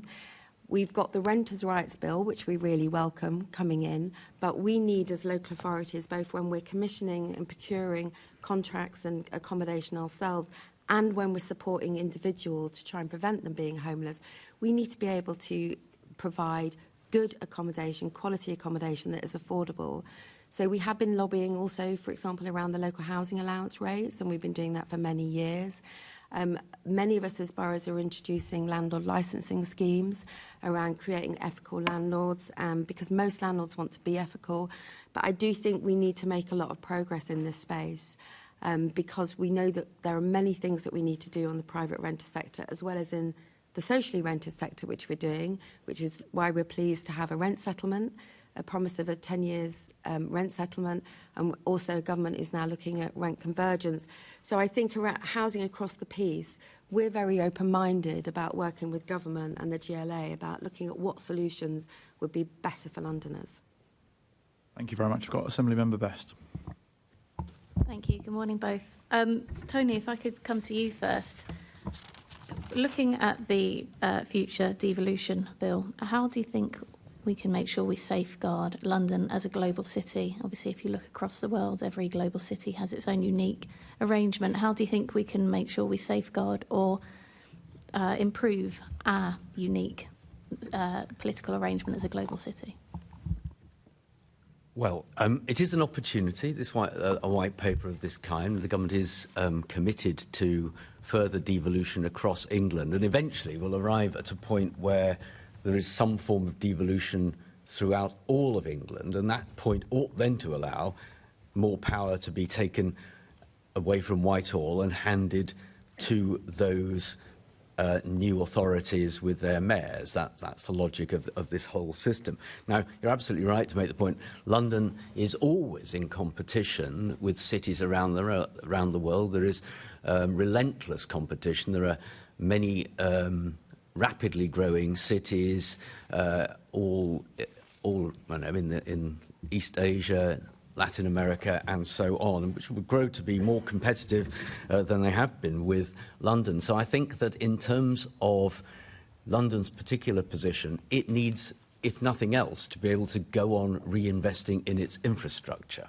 So the one thing that makes cities competitive economically and also attractive to live in is making sure, and by infrastructure I do obviously mean the obvious things like railways and making sure that DLR extension to Thamesmead and the Bakerloo line extension into southeast London, that these kind of projects go ahead. But Claire's mentioned London's housing situation. Housing is certainly part of the infrastructure, public and private sector housing. A lot of London's housing is of lower quality than elsewhere in the United Kingdom, that's for sure, and the data are pretty clear on that. So I think the city has to work both competitively economically by reinvesting, but also has to have conditions that people who live and work in it find attractive. Now, interestingly, despite all the gloomy headlines you see, actually the government's published a whole range of new sets of data recently, which ask people whether, amongst other things, whether they think their area is getting better or worse. And actually, people in London think it's getting better more than anywhere else in the country, interestingly. Similarly, if you look at evidence about high streets in London, people think streets are getting better in London when in many other parts of the country they think they're getting worse. So there are plenty of things about London that are perceived by Londoners as getting better. But I think that for both the Mayor and the boroughs, the key to ensuring the city remains competitive and indeed enjoyable to live in is to be able to go on investing, reinvesting and maintaining the infrastructure we've got that allow people to live decent lives. So I suppose the answer is the most important element of the devolution deal. Any future devolution deal has to be the fiscal autonomy of London. Is that? Well, having chaired the London Finance Commission twice, and made powerful arguments under both Boris Johnson and Sadiq Khan as mayor for all property taxes to be devolved to London. I mean, it seems to me you can go beyond property taxes, and I totally take the point about tourism levies. I paid £1 in Manchester, which slightly Claire paid £2 in Liverpool, pay €4 in Paris, and I think this is an untapped source, obviously. But actually, the operation of council tax and business rate do not work well for London. They are very hard to understand. So there's quite radical changes going on to the way business rates operate, both in terms of which businesses they're collected from, and separately how the money is allocated to boroughs. These are two completely different things, which are very hard to follow and often counterintuitive in terms of the way they work. Council tax is effectively unreformable. Now, the government has announced a new local government finance settlement, which, at face value, would take a substantial amount of money away from inner London. Quite good for many outer London boroughs, but very bad for quite a lot of inner London boroughs. Now, there are perfectly good reasons for resetting the needs part of the grant system that allocates money between authorities. But the challenge, I think, that both the boroughs and the mayor face is that they have very little control over their own financial destiny. So even though London pays over 40 billion a year, each year, in taxation, more than it gets spent in it, this massive tax export to the rest of the country, which, you know, is understandable given the way a country like the UK works. But having so little control over so little tax means that it's very hard for the boroughs and the mayor to provide anything like the level of service they would do. And I'm going back to the point I made earlier, most London boroughs are spending less in real terms today than they were in 2010. The NHS is spending 40% more in real terms than it was in 2010. And that means people's lived experiences of litter in the streets, parks that are unkempt, and so on, is an inevitable byproduct of this way of constraining local government spending. So I just think until and unless the boroughs and the mayor are given greater control over the resources they raise and spend, it's all eyes will look to Whitehall all the time, and that's not good for democracy. And what do you make, Tony, of the London Council's proposal of a combined board? Well, Claire has just sort of deconstructed how that landed, I think, and I'll allow her to go further into how it lands. I mean, the combined authority mayor model, which was really created in Greater Manchester. It comes out of the Association of Greater Manchester Authorities working together after the abolition of their metropolitan county in 1986, coming up with a working system to which George Osborne added a mayor, working well with the Greater Manchester Authorities, proposed having a mayor. He and the Conservative-led the coalition government at the time added that, and that's become the prototype for almost all combined authorities, now to be strategic authorities with mayors throughout England. The London model is different because the mayor had vested in them in 2000 effectively all the executive power. Now, this was a sort of take on an American government model in which, if it had been a pure American model, the mayor would have been the executive, but the assembly would have been the lawmakers. But it isn't like that. This is a model that brings both those functions together in the hands of the mayor. So, question, should the boroughs who deliver a substantial amount, actually in total spend more than the mayor on service delivery, should there be a way of the mayor and the boroughs all as service deliverers working more closely together? Yes. I'm sure Claire will talk about that. Whether a combined authority model would work in London, I'm not so certain. Yeah, I think that I would agree. but the model was a combined board, which is apparently different to a combined combined authority. So I will come to Claire as to why I don't think that makes any sense in a minute. But from your take, would a combined board work, which I think is the suggestion, which we'll find out why, but is apparently different to a combined authority? Well, I'll leave Claire to explain, deconstruct the difference. But the arguments for aligning policy between the boroughs and City Hall are powerful, okay, because they have overlapping responsibilities, obviously for housing, for local transport, for planning. They've got loads of overlapping powers. So a more worked through way of borough priorities and mayoral priorities being put together when it comes to things like the spending review or planning policy makes perfect sense. I think the combined authority model for and of itself doesn't always work perfectly. I mean, if you look at some of what's happened, for example, in Greater Manchester, individual authorities have absented themselves from decision-making over planning, for example. But I think London could come up with its own bespoke model, which would probably allow many of the advantages with fewer of the disadvantages. But I'll allow Councillor Holland to explain that.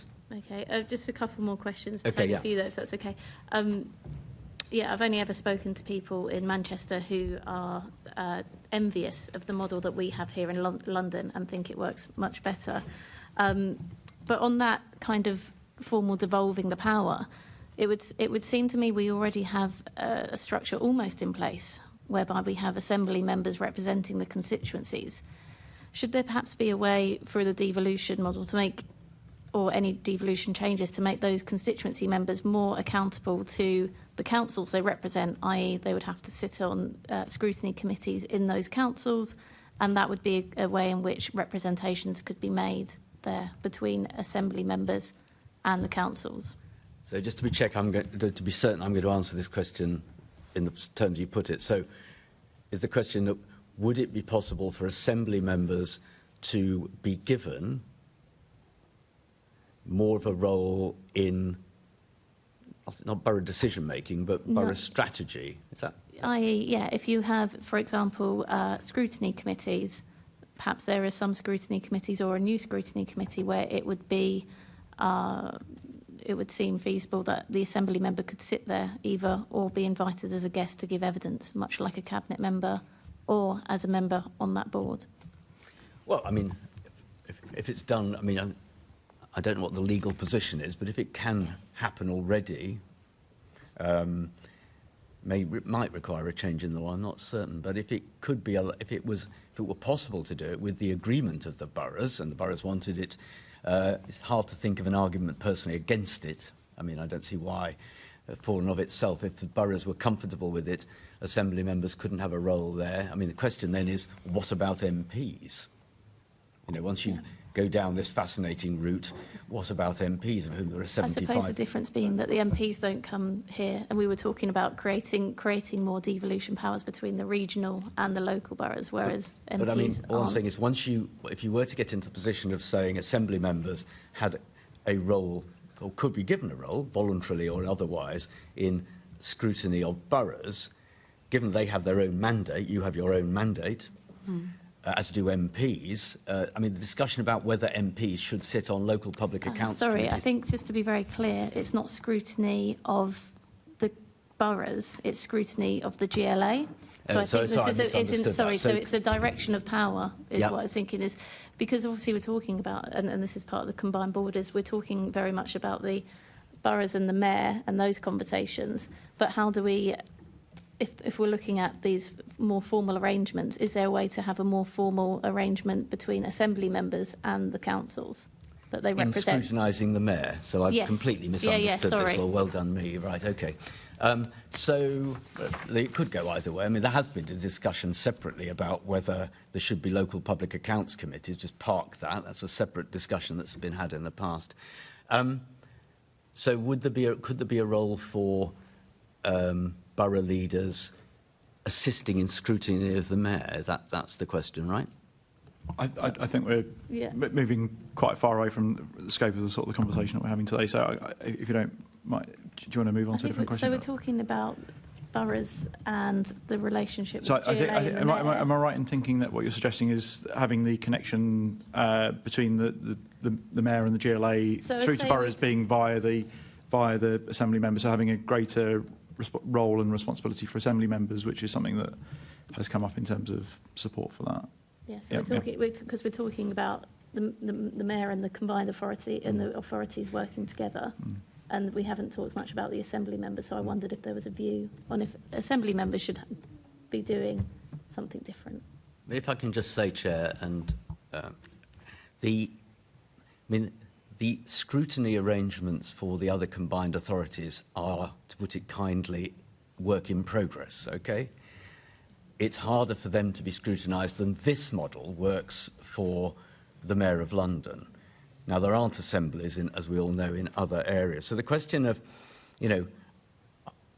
could committees of this kind involve others in the scrutiny of the Mayor? Something for this committee to decide if it wants those powers, it seems to me. Thanks. And now, Councillor Holland, to come to you, I wondered, did you want to explain perhaps in some more detail the difference between a combined board model and a combined authority model? Yeah, of course, and I can come to the scrutiny point as well. As I said at the beginning, we are a collective of 32 London boroughs and the City of London, and to sit in a room with the Mayor and have joint decision-making, I think with that many people, would be unwieldy. So what we have suggested is that we already have an executive, and that actually meets with the Mayor, and it's called Exec Congress. But that's voluntary. So, and that executive is made up of proportionately representative of the political colour of the London boroughs. So, for example, we have members of the Conservative Party, members of the Lib Dem Party, members of the Labour Party on that exec congress, and it's done in proportion. And we have a very mature system of cross-party decision-making, and we discuss decisions and come to them quite quickly, actually, most of the time, because we have that, it's systemised, and so what we're suggesting is that a combined board would be that executive, which currently is, I think, 12 members meeting with the Mayor. Now, we're not fixed to that. If someone had another suggestion about how you could get that more slimlined and rational decision-making, we would be very open to that. In terms of scrutiny, I think we absolutely accept that your role is to scrutinise the Mayor. We, as individual boroughs, have our own scrutiny committees, but if you had some form of joint decision-making, we would need to think about that question and how that decision-making was scrutinised. As Tony said in I think, both West Midlands and Greater Manchester, the scrutiny is made up of the leaders, but as you said, it's a work in progress. But to have Assembly members come into borough scrutiny committees, my understanding is you're always welcome to come and give evidence and we can invite you. And I've got a brilliant Assembly member in Marina Ahmad, and we might call her in to give evidence on something that's relevant to her role. But obviously the mandate for my scrutiny committee is the councillors elected in my borough. Your mandate is you've been elected to scrutinise the Mayor. So we would just need to think of what sort of system will we have if we had a joint board. But yes, there would need to be a role for scrutiny in there, absolutely. Because we would be, the combined board, the joint board, would be accountable, obviously, to government for the money that it was spending and the decisions it was making, but it would also need that scrutiny role on behalf of Londoners. Okay, so I'm still confused by how it is different. So, because it says that the combined board would be responsible for decision-making on devolved powers. So what would you list those as? So, as I said at the beginning, it would be, I think, over the relevant powers and funding, that as they do in Greater Manchester and West Midlands, that are relevant to boroughs and the GLA. So, for example, the Mayor has strategic oversight decision-making powers as the exec member for transport, for planning, for the growth of the city. But there are many areas that we deliver on a daily basis and are critical to delivery on. For example, on housing, on employment and skills, and on future growth. We already do a lot of that combined work with the GLA, either through London councils or through our sub-regional partnerships. So the concept is not new or different. It would just be formalising and codifying those decision-making arrangements in order to get them to be more efficient, to get the money out the door quicker, to get value for money. Because when you have a system in place, you obviously work to the system, you think ahead, you don't have to do it on a case-by-case basis. And I think the opportunity of an integrated settlement from the government next year to London is a really fantastic opportunity for us to really start to look at those different pillars that will come within the integrated settlement. We don't know the detail yet, and we've already started conversations with the Mayor's team on how would that work and how could we look to make decisions on those different pillars.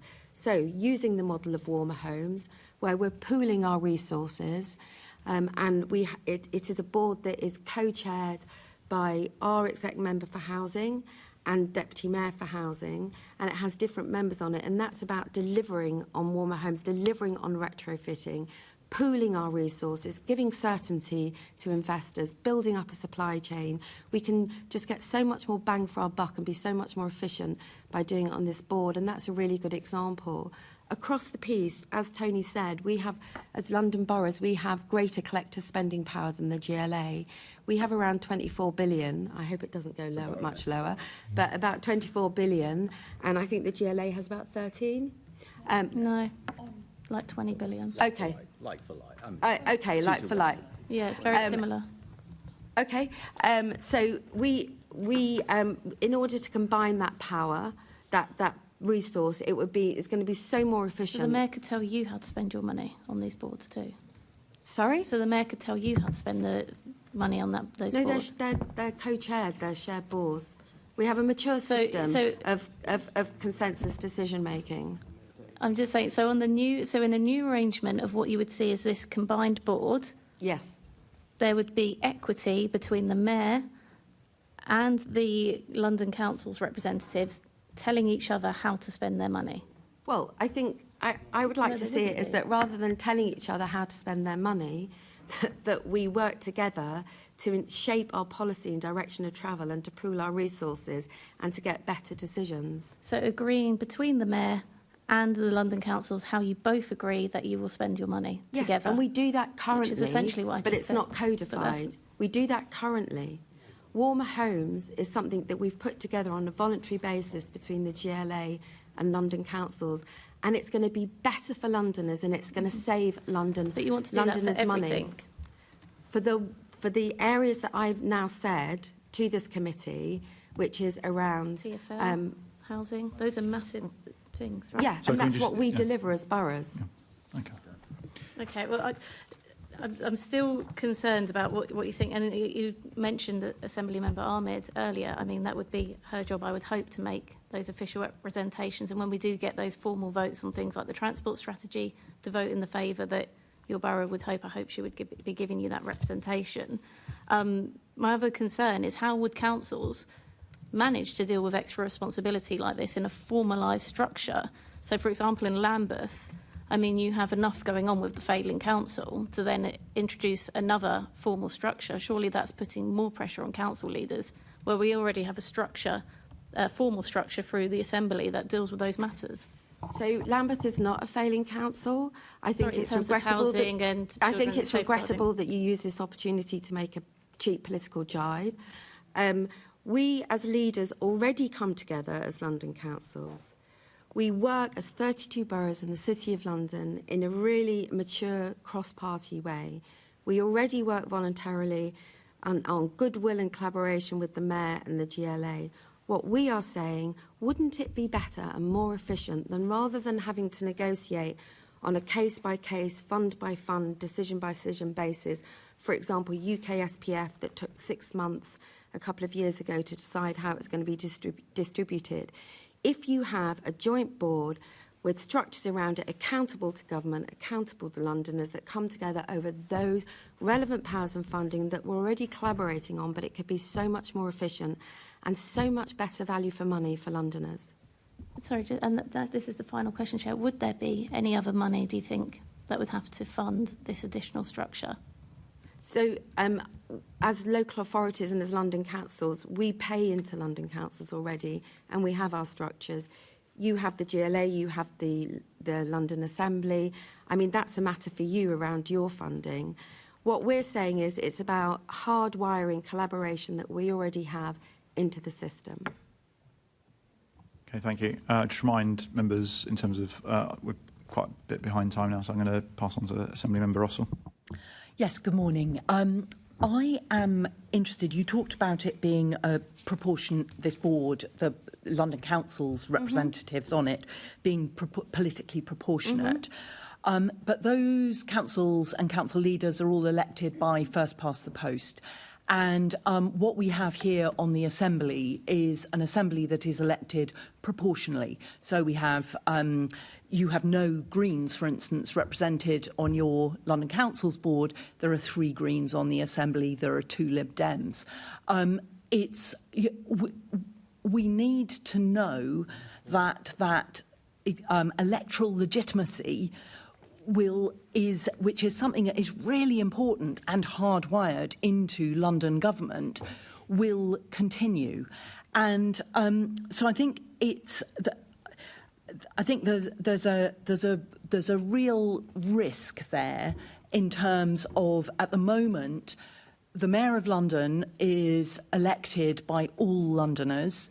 And then there is an Assembly elected to scrutinise the work of the Mayor, elected again by all Londoners, but with a proportional voting system that means that we get all views represented. So I think that's something that's really important in this. Now, you mentioned in your opening remarks about what you called the joint growth plan between London councils and the Mayor of London. Now, that document, I do not know how that sits in relation to the Mayor's economic strategy. And the Mayor's economy strategy is the kind of, the document that guides the Mayor's economic strategy and economic work. And so I think there is a real risk of bringing in a bit of confusion here. And we need to, with the system that we have at the moment, the Mayor of, we've got Oyster cards, we've had the ULEZ got brought in, big London-wide strategic things that I suspect if you've got an awful lot of different borough voices trying to come in to decision-making, that actually potentially you don't get those big, bold, London-wide measures, which have made a huge difference to public health and to the air that we all breathe. So I suppose what I want to understand more is this. I completely agree. The idea that you were talking about being more collaborative, more effective, and having a process of communication, obviously, with the Mayor. But do you see that issue around the fact that you're elected by first past the post and the way that differs from the way that the Assembly is elected? So, yeah, there are different electoral systems. The Mayor was elected by first past the post. He was this time, although previously by alternative vote, by the supplementary vote system. The current Mayor and the current administration, was elected by first past the post. In boroughs, we have first past the post. Yes, in the Assembly, it's a different system. I think that's outside the remit of what we're saying in terms of that's a question for electoral reform. And I'm not going to give a view on it. I think we just have to work with the systems that we have that are in place. Minister McMahon and the Deputy Prime Minister have been very clear in their agenda around devolution, and that is to bring power back as close to the communities as possible. I disagree with you that having place leaders leads to worse decision making. I think as councillors, you said if a lot of different borough voices would not lead to such good decisions. I think that we as councillors, we are of our communities and we represent our communities. We know our streets. I think the job that councillors I didn't say it wouldn't lead to such good decisions, and I certainly wouldn't dispute that you know your communities.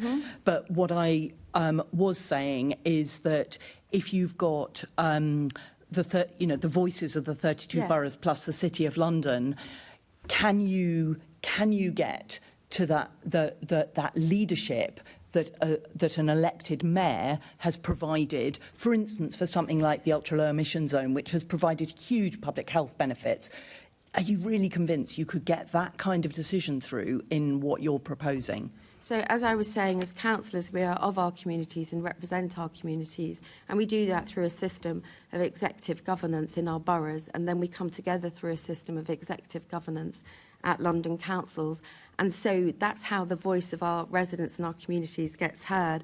So I think we absolutely demonstrate on a daily basis that we have that system leadership. And I think, as I've said, that we already have, by goodwill and collaboration, working really closely with a mayor, because we have a mayor who is committed to partnership. And that is, we really welcome that and work really well with him. But it is done on goodwill and collaboration. But we have really great examples like Warmer Homes London, which is going to accelerate retrofit, which is really, really important, because we have a climate crisis and we need to tackle that climate crisis. And we need to provide homes that are sustainable for the future and lower energy bills for our residents. So the GLA and London councils have come together and we formed Warmer Homes London, and that's an excellent example, and I would encourage anyone to look it up and to look at what it's going to do and to follow its progress. So I would say that, in fact, in order to, if we codify it like that in a more systematic way, we will get better decisions, because they will be decisions where they're focused and when we're all coming into the room to move in the same direction.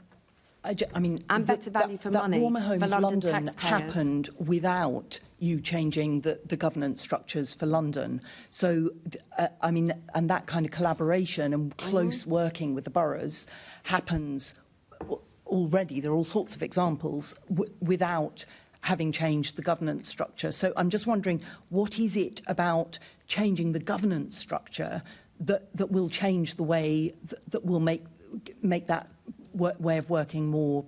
It hardwires the collaboration in. It means that we don't have to negotiate on a case-by-case basis every time we have a pot of funding. As I said, UK SPF, first time round a couple of years ago, took about 6 months to agree the divisions, the distribution of the money between the GLA and London councils. As London councils, then, we agreed our distribution between us in a matter of weeks.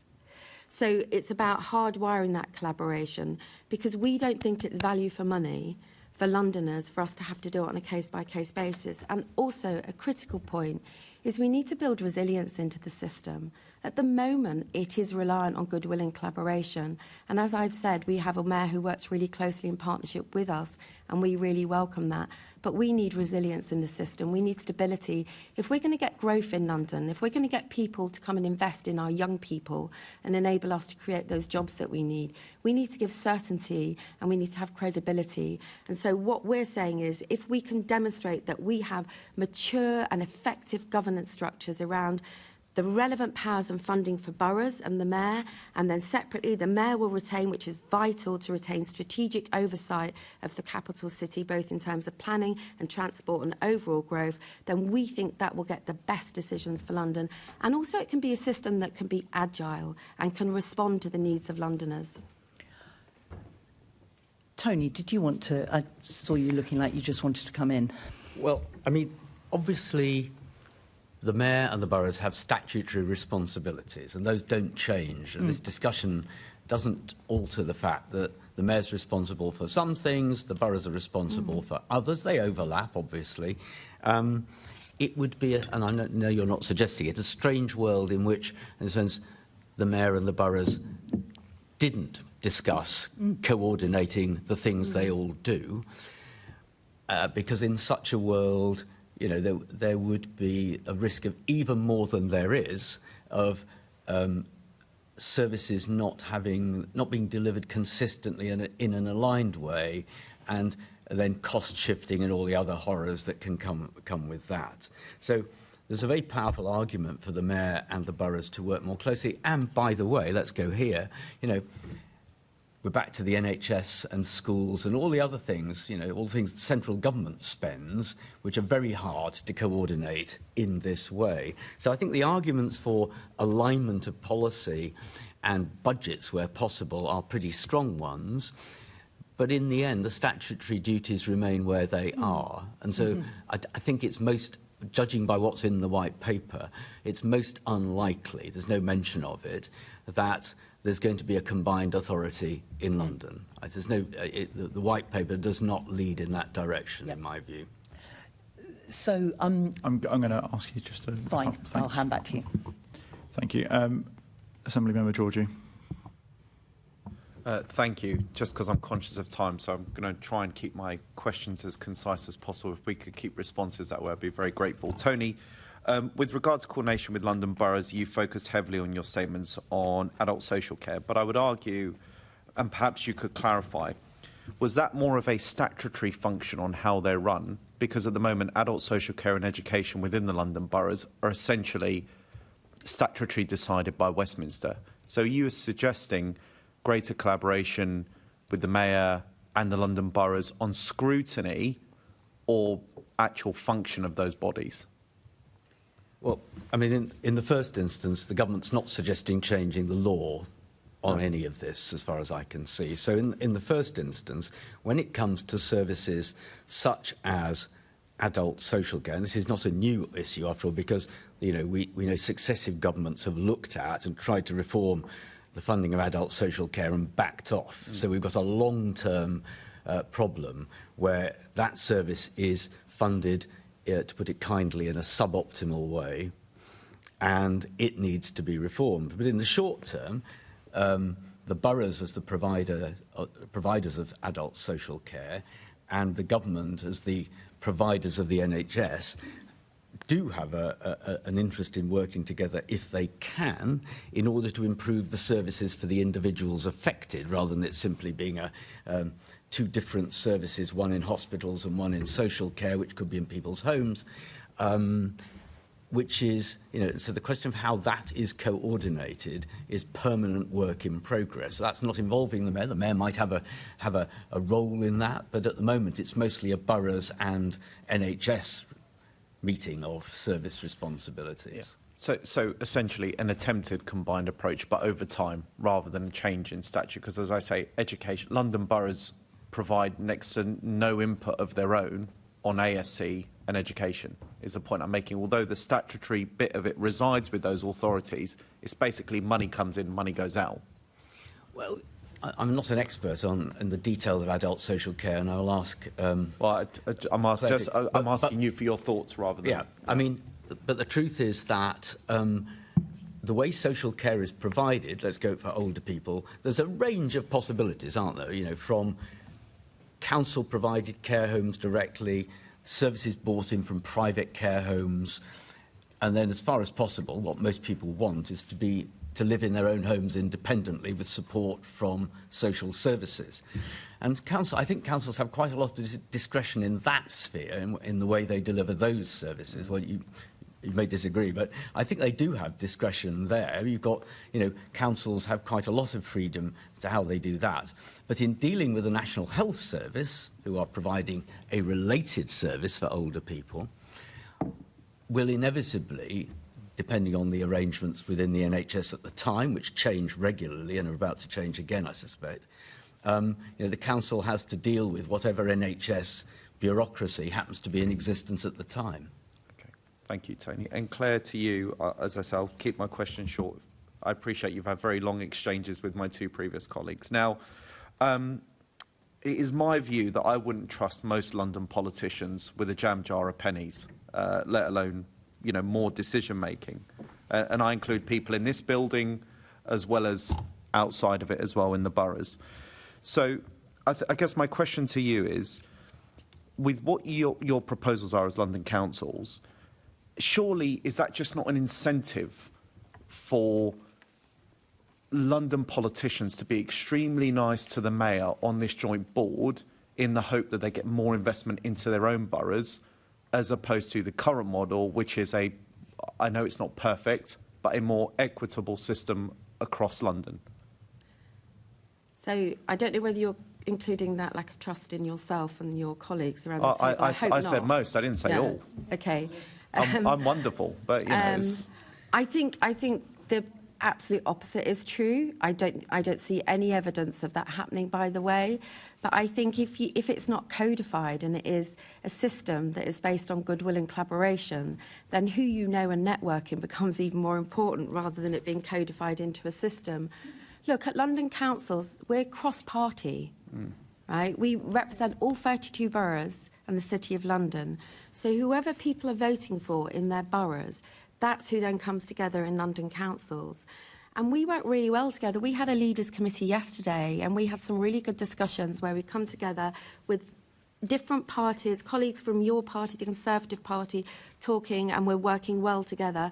So I have great faith, actually, in councillors and council leaders and in other elected politicians as well to come together and do the right thing. We can have different perspectives and different ideological points of view, but I think we all share the value that we want the best for Londoners and we want the best value for money for the council taxpayer and the taxpayer, and that's why we're saying to do this. So I think the opposite is true of what you say. If you codify it, then it's there, set out in the system, and it's systemised. Yeah, but codifying it, members of Parliament effectively there to lobby for their constituencies. The same would be true of London councils. You have no incentive to, as this body does, because we have our own electoral mandate separate from the mayor, to effectively say to the mayor, well, we're not happy with it. Leave aside the fact that you're both Labour politicians, so you're more inclined to get along than less so if you were a Conservative. But my point being is, if you have a smaller panel of, which this would be, as you say, as an executive rather than 32 plus the City of London round the table with the mayor, what incentive is there to harshly scrutinise the mayor and say, look, for us this doesn't work, go back to the board, if, you know, essentially he still has a significant amount of statutory and budgetary power? Because what you're asking for is not complete equity in terms of spending, you know, with the mayor. So I'm just trying to understand how that would work. Sure. So we're not there. We wouldn't be in that board to scrutinise the mayor. It would be a decision-making board. I've got one more. It would be a decision-making board, and that's what I meant. Decision-making, asking for more money. Well, we're not asking for more money. It would be take the integrated settlement, for example.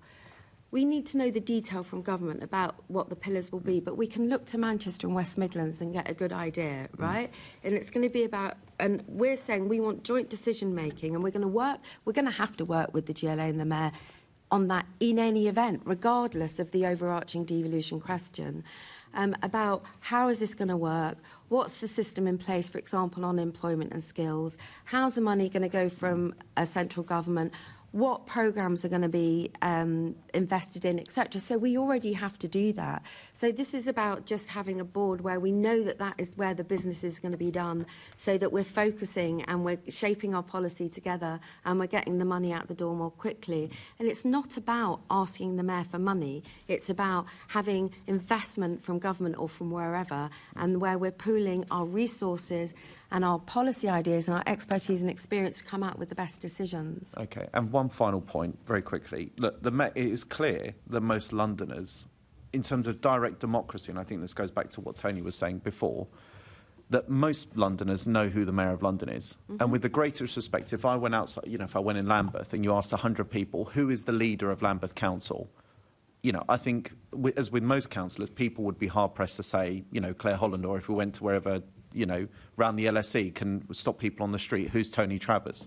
You know, it's the point is with this board, and I think it goes back to what Assembly Member Russell was saying, in terms of direct democracy, perception, people getting what they voted for, I don't think that would be the case with a joint board with London councils and the mayor, whereas the mayor has executive power, and as a result, people know who he is. I mean, is that, you know, do you see where I'm coming from on that point? In terms of direct democracy, people are voting for a mayor, they want the mayor to make the decisions. So, as I said to Assembly Member Russell, we have our democratic systems in place. I think that's outside the remit of this committee. I'm absolutely delighted that Londoners know who Sadiq Khan is, because that shows what a good job he's doing. He really stands up for London. He's a really strong voice for London. And so I really welcome that. And that is true, and he is, and he has name recognition. What's important is that I, as the leader of Lambeth, do a good job for Lambeth, and that I, as chair of London Councils, with my cross-party colleagues, do a good job for London Councils and for all Londoners. Don't forget, as London Councils, when we come together as the 32 boroughs in the City of London, we're representing the same constituents as the mayor, right? They're the same people, okay? It's just they're different systems and different layers of government. And I just think Londoners deserve us to come together and make better decisions, make the best decisions for Londoners, get value for money, because there isn't a lot of it about, and build a future for London that our young people can be proud of. And that's why I'm here today. Thank you so much. Before we move on to the next questions, we've got about 10 minutes or so left, but I do want to just welcome, behind me, we've got the summer score from Catherine West MPs, a fantastic MP in London here, and great for you to join us. A conversation about London devolution with two esteemed guests in front of us. So I'm going to move swiftly on to Assembly Member Baker. Thanks, Chair. So, yes, we are up against it. So if you're able to give us your views on this as briefly as you possibly can. It's about integrated settlements. So obviously we now know that the intention is to have London to have an integrated settlement from 26-27. So could you let us know what you think the key opportunities are and what risks there might be, particularly in terms of monitoring from outside London? You asking me? Either, but to the panel, who would like to go first? Okay, thank you very much for the question. So we really welcome the white paper saying that there'll be an integrated settlement for London. We're awaiting more detail on that. And we really, as I've just said, we really want to work with the Mayor and the GLA to see how we can make that work best for Londoners and get the best value out of it. And demonstrate to the government that our mature system of governance in London, so whether that be around skills and employment, retrofit, future growth, etc. I think the opportunities are the alignment of resources, which is going to be really important. As I said, I've said before about the spending power, pooling our spending power, ensuring that we're all pulling in the same direction so that we're really focusing on that sort of mission-based approach about how to achieve our end goals, and that would be really important. And also getting better value for money, I think, would be an opportunity. I think also about how we spend it. I think we can demonstrate a flexible approach to government and build a case for things like fiscal devolution in how we do it. We can bring partners in as well. We work really well at the London Partnership Board. We work really well in our borough and our strategic partnerships with business, with investors, with community groups, with voluntary groups, with young people, etc. So I'd say that there's a lot of opportunity there with the integrated settlement. And no risks, no drawbacks? Risks. So I think if you don't involve boroughs and if it's not well coordinated, that is a risk, and it could end up costing more money and not getting the best decisions. Is that specific about the integrated settlement, or is that just general in terms of London? About the integrated settlement, because there's going to be pillars in it.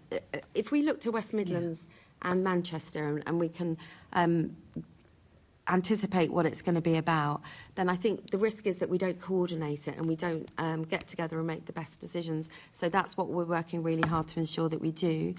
I think that we need to, because of the current fiscal environment, we need to demonstrate that we can get value for money, and that's quite a hard thing to do. So I think that there's risk around that, but also opportunity. And I think that really for us, the risk is not using it as an opportunity to make those really good decisions and to work in a more joined up and coordinated way and to make the case for investment in London, because I really think that we need to be doing that. Okay, thank you. Professor Travers. I mean, having, it's not all the spending, obviously, relevant spending, but it's bringing together lots of pots of cash that were separate beforehand. It'll be interesting to see how far Whitehall departments really are willing to allow a complete removal of ring fences within this this integrated settlement, because that's not how they normally work. It'll be interesting to see also whether money can be carried over from year to year. Okay, there are all sorts of ways in which the idea of an integrated settlement, which is a sort of very thin version of what Scotland and Wales get through the Barnett formula, and they have almost total discretion in the way that money is used when they set their budget. So this is a tiny step in a sensible direction. But, over time, more could be put into such an integrated settlement, and that would allow much better use of public money, because at the moment most public money goes into government departments, and then they allocate it out, and then some goes to local government, to the boroughs, some goes to the mayor, and this is a starting point for a more rational use of all the public money that's spent in London, and this is just the very earliest step in that direction. Thanks. I think I'd love to ask more, but I think I'll hand back to the chair. Thank you. Assemblymember Russell, who's going to ask about fiscal devolution. Yes, and very specifically, so this is for you, Tony, we've kind of touched on different kinds of fiscal devolution, in particular something like the tourism tax, which has huge popular support from Londoners from polling that we've done recently. How do you think the GLA should be lobbying for further fiscal powers, given the limited reference to fiscal devolution in the white paper?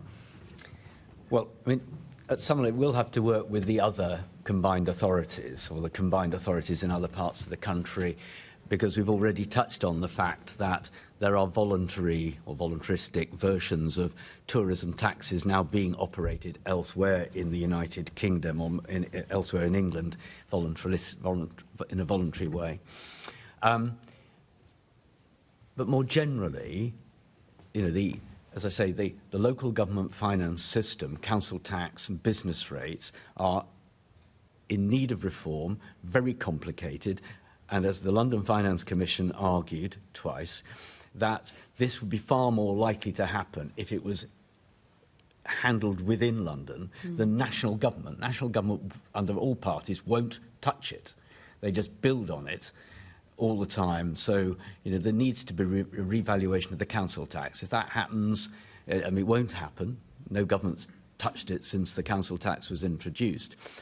I think if it were done within London and London's government then had an incentive to build up the tax base, because at the moment the incentives for building up the tax base are terribly tiny. Claire mentioned earlier, the possibility of tax increment finance deals of the kind that we use at Battersea, Nine Elms.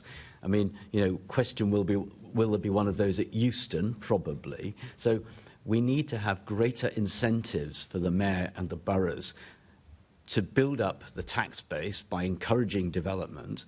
But at the moment, the system just doesn't work like that. In fact, if anything, boroughs have virtually no way of predicting, nor does the mayor, what money they'll get next year until December each year. And that's such an odd way of doing it, he said, being polite. So just to double check I've got you straight on this, you're saying that actually London needs to take control of that and lead on it rather than seeking fiscal devolution from government? Well, there's a limit to what the boroughs and the mayor can do. They can lobby for change, and they can work with their, sister organisations in other parts of the country to lobby for change. But we're always stuck. Whoever wins general elections, the Treasury always gets back. So you're always stuck with the fact that the Treasury finds it incredibly hard to cede control over anything, certainly any tax-raising power. It's amazing London was given the power to introduce a congestion charge, frankly, and keep the money. Absolutely amazing, given the way the Treasury would normally behave.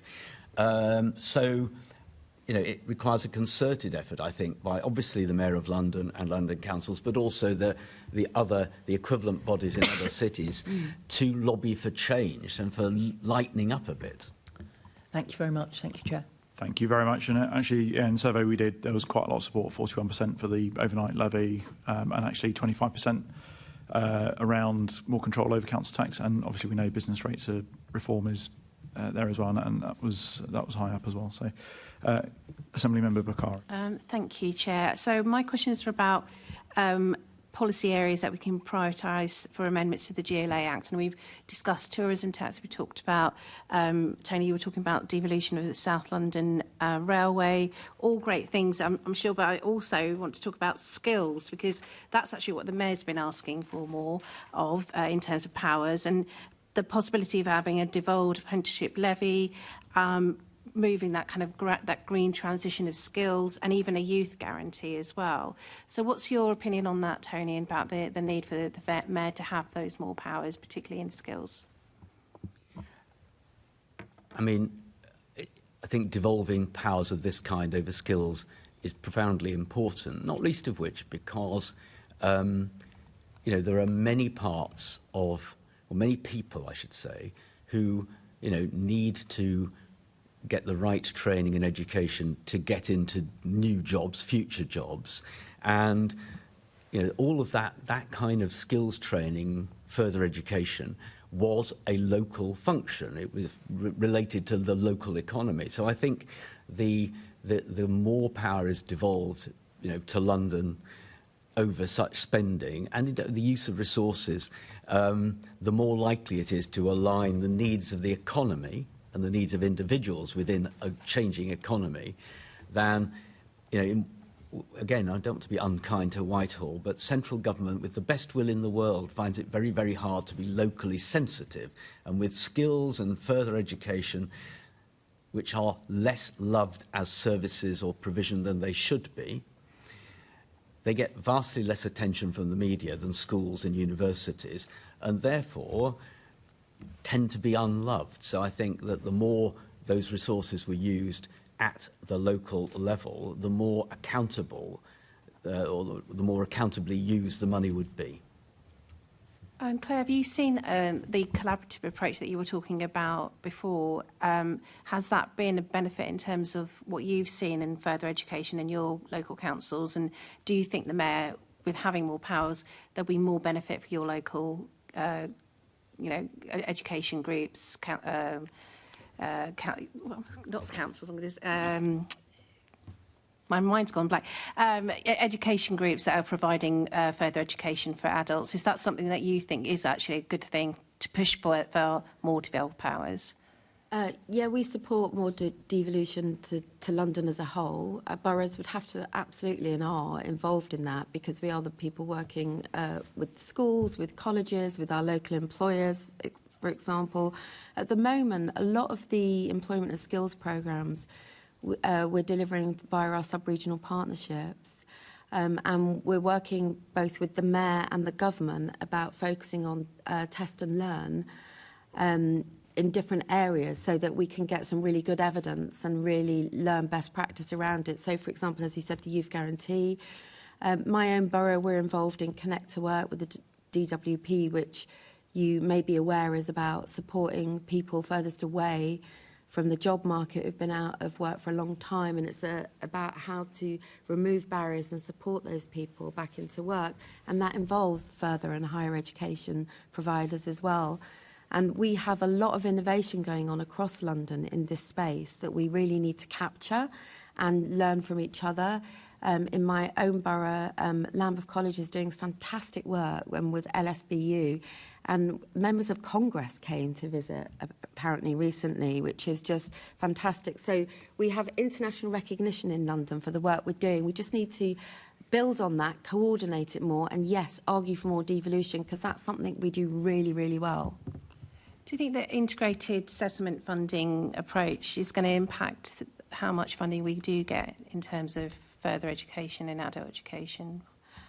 I don't know the answer to that question because we haven't been given any detail. I would hope that it would not. I would hope that different parts of the system under an integrated settlement would come together. That's our ambition, to come together to work, as I said, around that mission of delivering whatever that mission is, so that you don't just have one part, one person, one organisation or one borough, that we all come together, different tiers of government and all the partners in the different sectors coming together. And we're certainly lobbying to say that we need sufficient resource in London to be able to achieve the outcomes that we know the government wants and we want and the Mayor wants and you want. Yeah, it's definitely something the Mayor is lobbying for. Yeah. And also just wanted to touch quickly on housing. You've talked about land value tax and that approach, but we've also heard from experts about the need to decentralise under occupancies in second homes and the discussion of abolishing a stamp duty or even reducing a stamp duty. Is that something that you guys have an opinion about at all, either of you? I mean, the arguments, I mean, it's possible to fiddle around with the tax system and so on in an attempt to send the right incentives when it comes to the use of housing. But building more housing would probably be a better way of getting to, and maintaining the housing we've got, a lot of which in the public and private sector needs massive reinvestment. So I think that we must always be wary of the one leap and you're not saying this, but the one leap and we're free kind of way of delivering better housing, because in the end, we need to maintain the housing we've got better, public and private sector. And then secondly, there has to be substantively more housing over a long period if we're going to get anywhere near housing you'll see in the Office for National Statistics projections of London's population going to rise by another 500,000 by 2032 or 33, I think. So that would require 250,000 new homes simply to house those people. So I think perfectly good reasons to look at minor changes here and there to the tax system, but we mustn't distract ourselves from the need to build a lot more housing. Thank you. I mean, on that particular point, actually, last Friday we were talking to Berlin, and they do have a second home tax, which obviously we don't currently have within London. We sort of have an empty homes tax via the council tax scheme, but not really on second homes. And they also have a local rate now, isn't there? Yeah, and they also have a local distribution of stamp duty, which actually could potentially further incentivise home building. I'm going to just wrap up in terms of questions. So. One of the survey questions that we had was very much about 2/3 of Londoners felt that if the mayor's powers were increased as part of the devolution offer, they would want to see more powers for the London Assembly to hold them to account in the future. Tony, in terms of your answers earlier, you very much talked about, obviously, scrutiny outside of London is a work in progress. In London, it's 25 years having developed. And our comparators are those international cities that we're looking towards across Europe and the globe. What more where would you see the London Assembly going forward in terms of powers and ability to further scrutinise a future mayor in terms of making sure that it's as effective as possible? I mean, the Assembly, there have been different views about the Assembly over the 25 years that it's existed. But I have to say, looking at the scrutiny mechanisms that exist for other mayoral combined authorities, this is a reasonably robust one by comparison, okay? So there has to be scrutiny of a budget. The mayor's gross budget is probably nearer 20 billion, I think. Net budget's 13 or 14 billion.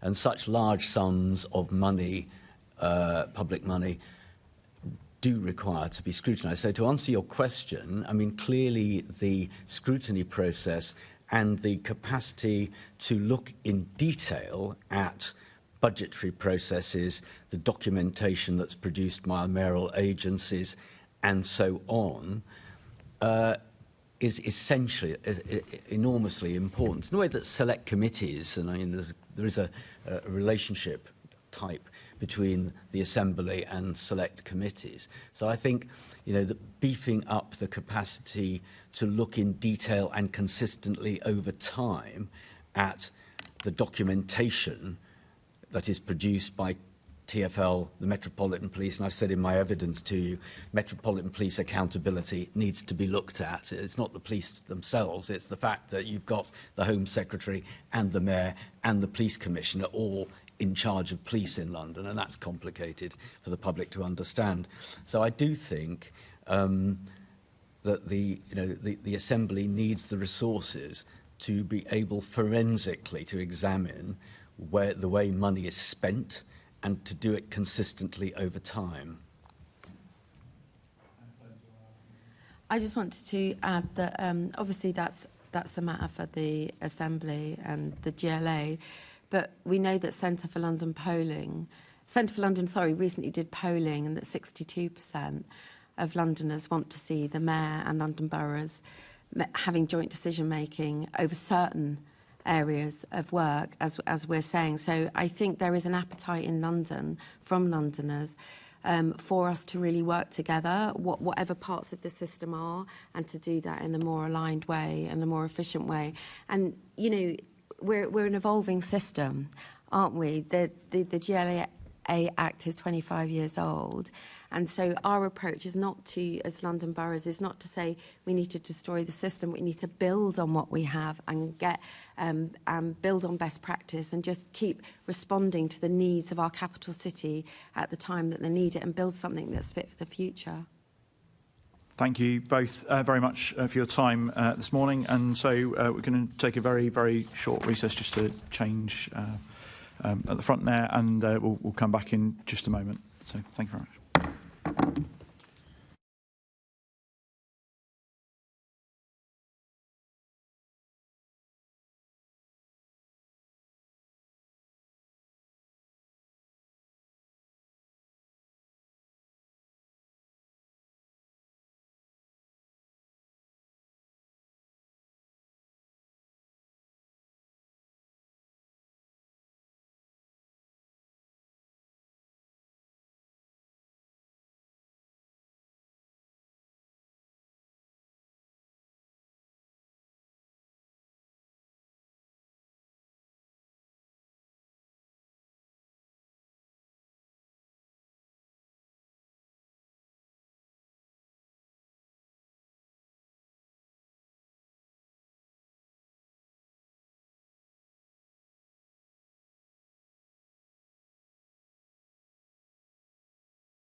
Okay, thank you very much. We come back for our final panel of today, which is quality over quantity.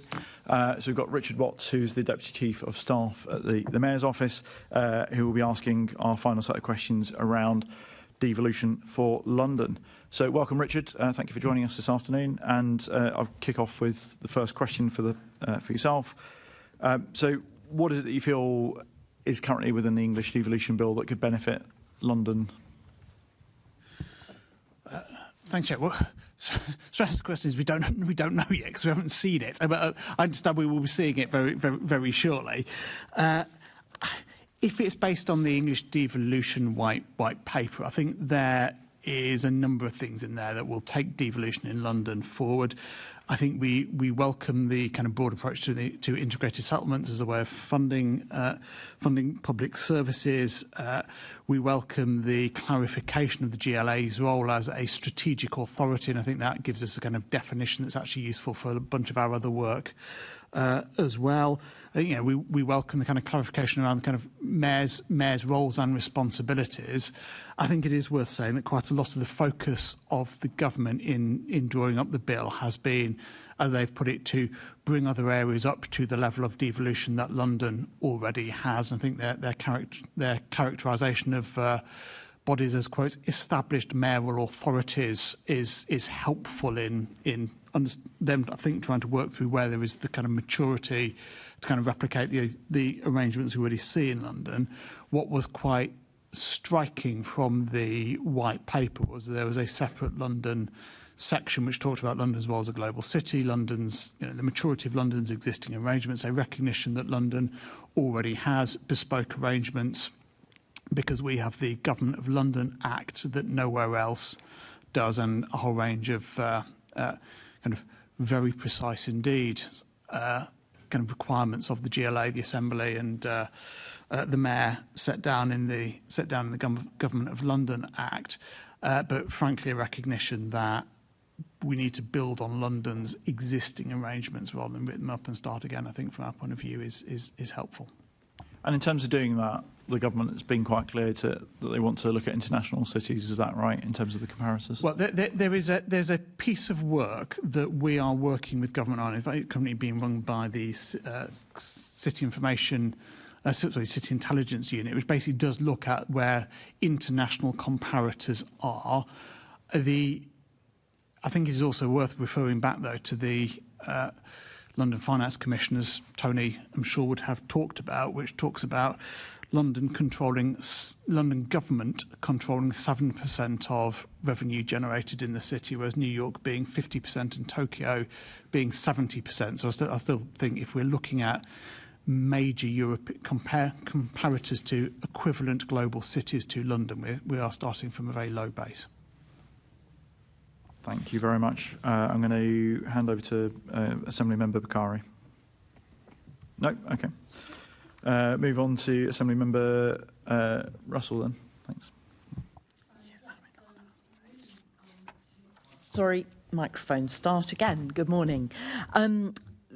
Looking at the relationship with London boroughs, sort of just broadly, so we've got the sort of status of London as a global capital city, but how do you think that there is any way that the mayor's engagement with London councils needs to shift sort of going for as we take devolution forward? I should remember the microphone as well. And obviously, as you want, I come from this from a perspective of being a former borough leader as well. I think the mayor supports the strong mayoral model. He fundamentally thinks that. I heard the question that Assembly Member Georgie posed at the last thing. There's a very clear public understanding of the current position. There's a very strong electoral mandate for whoever is elected mayor from whatever party that person comes from for the current model, and that we shouldn't try to muddy that with kind of governance structures that are very unclear to the public and where decision making can't be made transparently and in public. We do, though, work very closely with boroughs. The mayor should work extremely close to the boroughs, and I've always seen it as part of my job is to kind of, as an ex-borough person now working for the mayor, to kind of bring, to facilitate that. Obviously, we had the recovery missions during COVID. We've now got the new London missions. We've got the London Partnership Board. We've got the London Growth Plan, LOTI, London Office of Technology and Innovation, Warmer Homes London. I think our perspective on this, though, is that we should look at formalised governance really on a kind of case-by-case basis of where we can really add value by sharing decision-making rather than slowing things down or making things more bureaucratic. The reason why we need a degree of formality around Warmer Homes London, for example, is that both sides are actually bringing quite significant resources to that table. GLA brings funding and expertise. The boroughs bring their housing stock and their relationship with tenants. So, given that mutual investment in a thing, then I think a level of kind of formality of decision making around that feels appropriate, actually. Where we don't need that same level of decision making, I think we shouldn't invent structures for the sake of it. Thank you. That's very clear. Back to you, Chair. Thank you. I've got Assembly Member Best. Thanks, Richard. Just building on that, and I can obviously see the point boroughs make in obviously wanting to maintain it's not just goodwill that allows those warmer programmes to continue, but how could you draw a formal line? I mean, I think you've kind of answered the question, but just it seems very difficult, and I was trying to get that out of Councillor Holland. How would you even begin to draw that formal line of where it's appropriate and where it's not to make that a formal constitutional, setup? I think it's a very good question. I'm not quite sure I know the answer to it. And that's part of the problem, I think, with the more formalising, like taking a more generalised approach to formalising some of this decision making.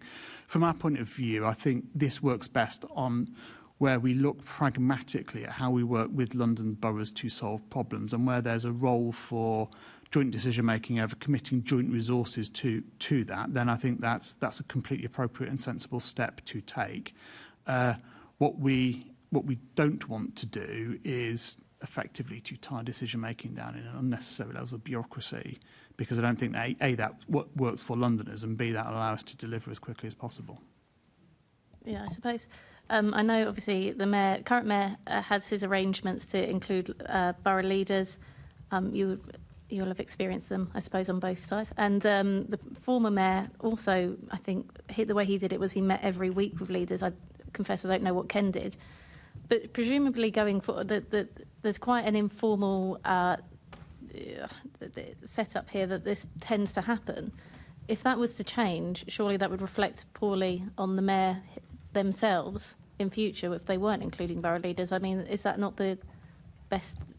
Sorry, that wouldn't be a good scenario, but that would be the way in which... I think that's right. And in the end, Londoners would hold any mayor that didn't do that to account for a failure to deliver. I mean, the reality is the boroughs deliver more than 600 services. They are absolutely critical, non-negotiably important pillars of London's government. Any mayor that didn't work with boroughs would A, be crackers, and B, would be booted out by the electorate because they wouldn't see any meaningful change across a whole bunch of things that Londoners would want the mayor to do, I think. So, the fact that I'm trying to think back as far as the Ken days as well, and I'm struggling to as well, but I think the fact that both Boris and Sadiq have done it in different ways shows that it's a essential part of the machinery of London governance. And in reality, whatever your formal governance structures make, the ability of people to get on personally makes an awful lot of difference to the ability to make things work. Thank you. Assembly Member Georgie. Thank you, Chair. Richard, you mentioned that the government did single out London within the devolution white paper, but and this isn't a criticism. Effectively, it was very thin, though. But the key point that London is mentioned throughout, for other devolution settlements, saying London is a model. But when it came to us specifically, it was the key point was we recognise the bespoke arrangements. So in your conversations with government, has that been padded out a bit? I'm not asking for you to betray confidences, but is that in private at least been padded out a bit more as to what their thinking is? So I think part of the bespoke arrangements, it relies to a whole bunch of the mechanics of other things in the local government in the white paper as well. For example, we're not currently going through a round of local government reorganisation that large parts of the rest of the country is. That was protection for the Assembly, which has always been a non-negotiable from our conversations as the major scrutiny body for London. It would have been, we've seen this happily in the wording we've got in the integrated settlement policy document. It's always been a key point for us to protect the role of the Assembly as the primary scrutiny primary scrutiny body, and that we have the GLA Act that exists in an extremely complicated and long way on statute book that would need to be changed substantially with a lot of parliamentary time put into it if people wanted to fundamentally rewrite the laws of London government anyway. So I think some of that is, if I'm honest, a kind of recognition of just the facts of life. So, but in terms of your question, then there are a lot of kind of, it has to be said, relatively ad hoc and conversations going on with different bits of government about what that means. I think the primary aim of including that wording in the legislation, I think, was to make clear that there's not going to be a fundamental rewrite of the Government of London Act. Okay, thank you. And, I'm glad, in terms of the relationship between the Mayor of London boroughs, thank you for reconfirming what my thought is, which is, having a strong mayoral model where there is accountability every election time. I think my personal view is it works quite well. I may not like the outcome of the last 3 results, but ultimately London has made their decision. But in terms of your representations to government basically, have yours and the Mayor's representations been made clear that effectively to government that you don't accept what London Council has proposed in terms of a new relationship with the boroughs? So I think everyone is keen that the boroughs and the Mayor work closely together and move on all the kind of priority delivery government has on us. That I think it's fair to say that putting significant effort into rewriting the Government of London Act isn't a priority in any way that we have picked up in any conversations with the government, and therefore I think some of this conversation at the moment feels just to be pretty moot. Right, that's helpful, thank you. And final point from me, I think, look, as I know you are as well, and this is genuinely not a political point, Claire Holland clearly thinks very highly of the Mayor of London, but I think part of the point was missed that if you speak to Labour London leaders privately, both past and present, in their relationships with Boris and Ken, they weren't too different from what they are with Sadiq. They may not like the direction, but the fact is, I think as you've kind of identified, that engagement was still there, even though not formalised. So how much credence do you put in sort of what we've heard already in that respect? So, I mean, the 8 years of borough leader, I had 3 under the previous mayor and 5 under the current one. And, Boris was a resident in my borough as well, so I got a fair bit of grief over bin collections and street sweeping as well. But, we had we obviously had conversations. I sat on the old mayor's health board under the previous mayor, as I did on, carrying on into the under the new mayor. There were perfectly constructive conversations, of course there were. We didn't, as a Labour-run council, we didn't always agree with the mayor's direction of travel. We had some run-ins on planning policies. I'm sure some current councils are having run-ins with this administration on planning policies as well. I think what I am clear about, like you, is that clarity is central to accountability, and accountability is central to public engagement at a time when we shouldn't take engagement in democratic politics for granted. I think we are also very clear, though, that any form of serious engagement in complex and deep policy issues in London requires the mayor and the boroughs to work together in real and meaningful ways, which is why I've wanted to champion setting up London missions around housing delivery, around health improvement and reducing health inequalities, reducing public safety, but in line with the government's missions agenda itself, because these are big issues that I think a mayor of any political party would want to tackle. And sorry, just one final point, based off of what you've just said, Richard, and I think part of where this comes from, and a very good example of this, if we take ULEZ and the mayor's current discussions regarding Greenbelt, I think it's become obvious to everyone that Conservative-led councils have expressed very different views to the mayor. Now, even under what London Councils is proposing, would you suggest that the outcome would be any different? Because the point that I'm making is the mayor has his own executive mandate. Would it be? It's not a trick question, I promise you. No. I'm sure. So I can't see how it would be. And in truth, people need to be careful what they wish for, because, you have your position on those policies, the mayor has his. That's absolutely everyone's democratic right to do that, as you say, the public vote in elections. I have disagreements with the previous mayor's planning policies. He won that election, though, and I recognise that the mayor election has routinely a significantly larger turnout than borough elections do, and therefore I think that point around, us not wanting to tie the democratically elected mayor of the day up in bureaucracy that would stop them implementing a manifesto that routinely has 50% of Londoners taking part in the elections for that. Thank you very much, Richard. Thank you, Chair. Thank you. I'll move over to Assemblymember Baker. Thanks, Chair. So my question's on integrated settlements. You've already said up front that the Mayor welcomes the integrated settlement. So I wonder if you could update us on any discussions around that, and also specifically how it might affect money that has already been allocated, for instance, the Transport for London settlement, which covers that period, and the Affordable Homes Programme, which obviously is still in discussion, I believe, in terms of the specifics, and how, obviously, both of those have differing levels of monitoring from government in terms of, obviously, the TfL settlement. TfL are basically free to do as it wishes. Is there any prospect that changes, or where are we with all of this, basically? So I'm happy to tell you everything I know, which isn't a lot, and that tells you kind of really where we are with it. So on My the fact question is going to be longer than your answer, then. It has been confirmed that London will get an integrated settlement. I think that is good news. I think the principle of an integrated settlement is welcome, given the frankly, unhelpful level of ring fencing and conditions attached to many government grants at the moment that treat authorities like this one, and London boroughs as well for that matter, frankly, as merely passive recipients of funding for a programme with very little ability to shape it. The integrated settlement offers a way to improve on that situation. That is really, the principle of that is really to be welcomed. We know that the London integrated settlement will have the same pillars to it as the Greater Manchester and West Midlands integrated settlements.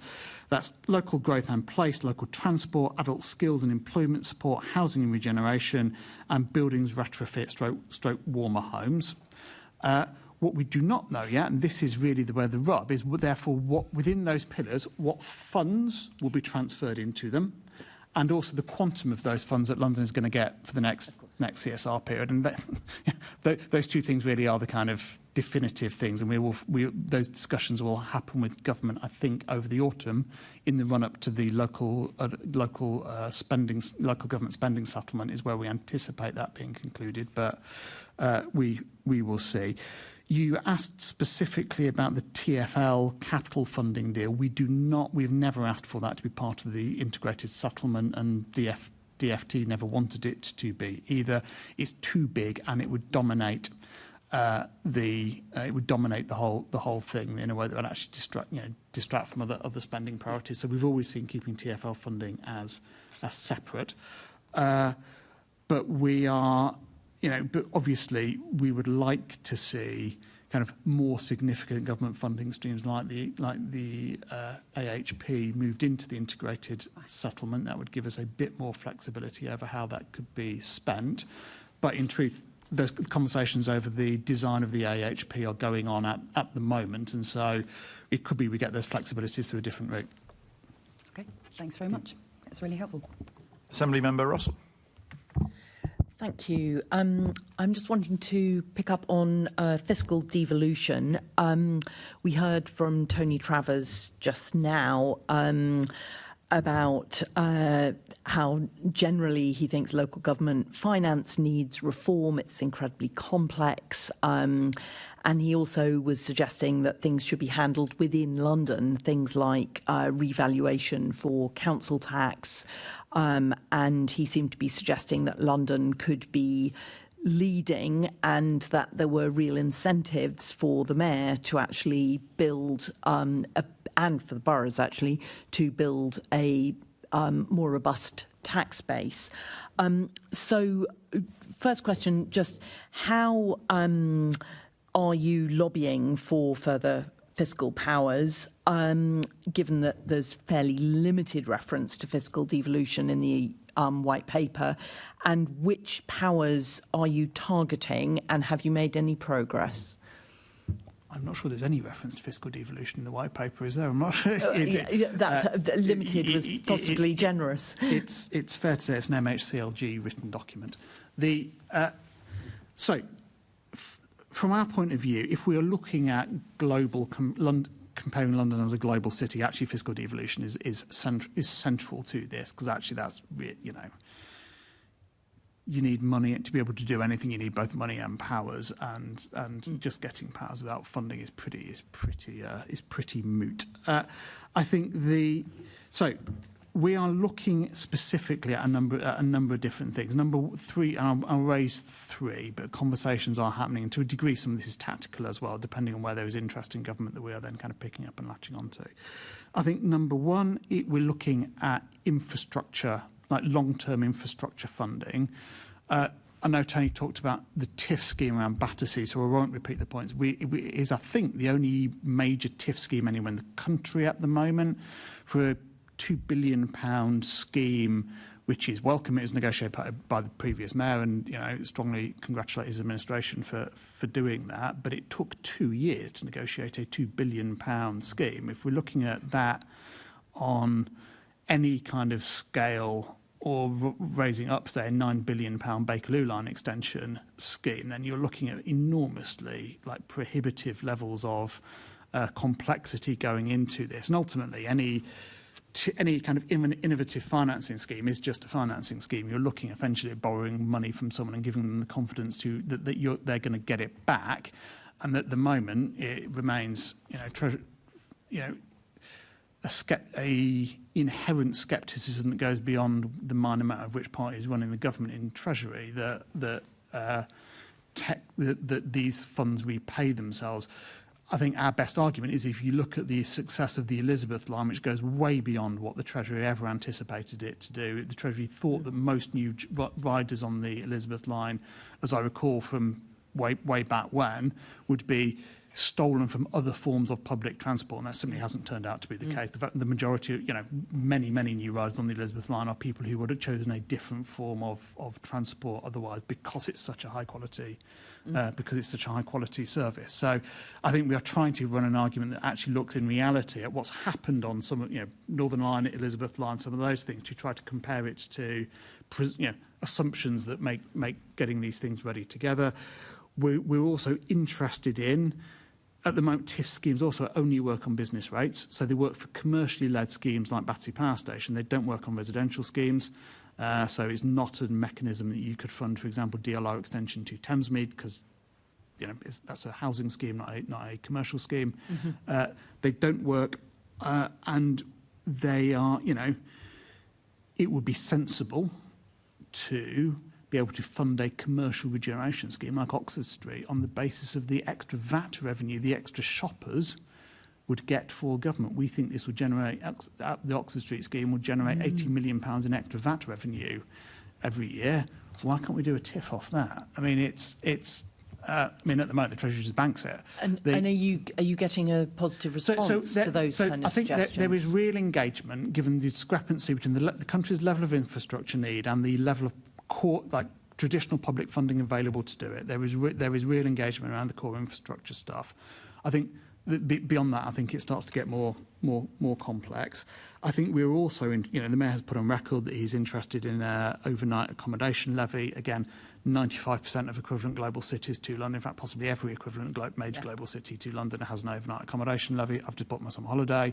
I paid that in two towns. I didn't even think about it. The idea it puts people off coming to London, I think, is not justified by the evidence. I think it makes some sense for London to have that as well. I think we're also broadly looking at then broader ways in which we can support some of the growth funding, given we appreciate that some of those government funds are going to be quite tight. Through support the growth funding through the accommodation levy? No, through a range of mechanisms that basically allow London to get the benefit of growth, get a share of the benefit of the growth we generate, so it doesn't all go to the Treasury. Okay, and you're getting a positive response? Yes, there is a positive response on that. But basically, I think there is a reflection of the infrastructure needs that London and other areas of the country can never be met through the current available level of like traditional grant funding. And so there is there is a positive response around some of those. How do we fund the kind of the big transport, site remediation, growth infrastructure that London needs in order to just grow. in terms of these negotiations with government, do you have a kind of timescale when you're expecting to have a more certain picture? No, in truth, I mean we'd like to hear more on some of this around the autumn budget is clearly a key staging post, but but I think it'd be unrealistic at this point to kind of put a stop on those conversations. Mm-hmm. And just two other points. Do you have any views on having some kind of local share of income tax? And have you had any engagement with the government on that? And do you, in terms of retaining 100% of any growth in business rates, have you had any discussions about that? So, in terms of local income tax and the changes to the council tax system, I think from our point of view, that is they are very radical sets of proposals. Indeed, they're not something we've had any conversation with government about. I think we want to pick our fights more carefully than that, if I'm really honest. Yeah. I think the on 100%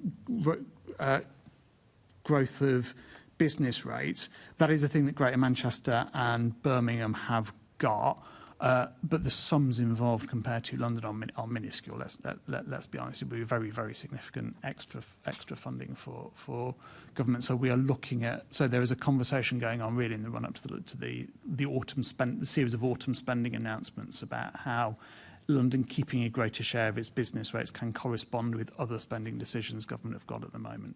Okay. Thank you. Thank you very much. Back to you, Chair. Thank you. Assembly Member Bakari. Yeah, just to kind of carry on with that kind of area of questioning, I'm interested in if you've had any pushback at all on the idea of having a tourist tax or a visitor levy. Have you had any kind of comments that are kind of negative towards that area at all? So I think there is. Forgive me, Assembly Member, I kind of don't want to give a running commentary on all of the negotiations we've got on that because I'm not sure it's in London's interest for me to do so. I think there's always a conversation one needs with a range of stakeholders when about this kind of the introduction of any levy like this, whether that's industry who clearly have views and don't. UK hospitality and other people like that, for obvious reasons, wouldn't welcome any extra taxation on their industry, or with a whole range of people who then may cotton on to the fact it raises money and then may want some of the money to go on whatever their area of interest is. So there's a lot of conversations about that at the moment. There is a lot of and that's about managing different government departments. That's about managing kind of different sectoral interest groups at the moment. We are. It's worth noting Liverpool and Manchester introduced a voluntary tourism levy that effectively operates as a bid. It's done under the bid legislation, and it's over very, very small areas of the very centre of their cities, there's been various efforts to try not pushed specifically by us, but because the whole point of it being a bid is it would be detached, the spending decisions about where that money would be used would be made by the bid board, not City Hall. So it wasn't the strong push for that bid type mechanism for London didn't come from us, but that never really got anywhere. So has the Mayor actually said where he would want to spend the money on when with the revenue from a tourist tax? No, I think it's too early to say that because we have no idea what the kind of revenue would be yet, what the design of it would be, what the obligations that might come with it would be. So it would be highly speculative. It'll be good to hear when he does find it, when he's decided. I think getting none of this is still very much a work in progress. I don't, Okay. we're not banking on any of Well, this. I'm aware that he did write to Lisa Nandy and Rachel Reeves in a letter that the Mayor co-signed with other regional mayors at the start of June. Has there been a response to that letter? To be honest, I don't recall. Forgive me. I'll double check and I'll write to you with that. If you can double check and then share that response, that would be fantastic. I'll leave it there, I think. Thank you. Thank you so much. Assemblymember Best. Thanks, Richard. You completely answered the question I was going to ask to Assemblymember Bakari with an answer I agree with as well, so happy days. So moving on to rent control, is that a fiscal power, or is there any powers in relation to fiscal devolution that the Mayor is asking for that? So that's not I don't think we'd consider rent control a fiscal devo matter. So I think that's a separate conversation that we haven't taken forward as part of the kind of English devolution white paper. Okay. In relation to powers to do with rent control, is that a conversation that the Mayor has had? So the Mayor has a number of kind of things that we think that would work in London that wouldn't necessarily work in the rest of the country.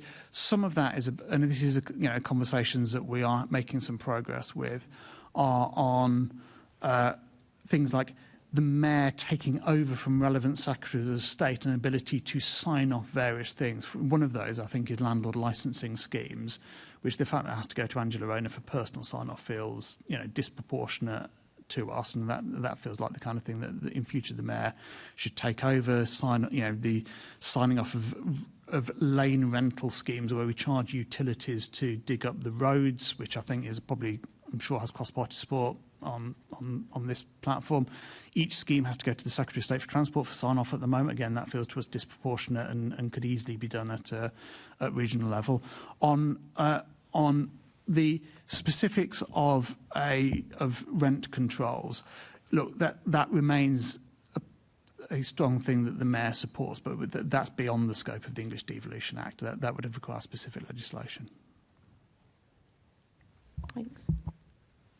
Thanks. And just going back to overnight accommodation levy, we'd surveyed 1,000 Londoners. It was the most popular of potential revenue raising powers, and actually going to the point that Assemblymember Best raised, actually, that the top issue that Londoners said that they'd like the Mayor to have more control over is regulating the private sector. How that gets obviously interpreted is then down to the Mayor, I guess.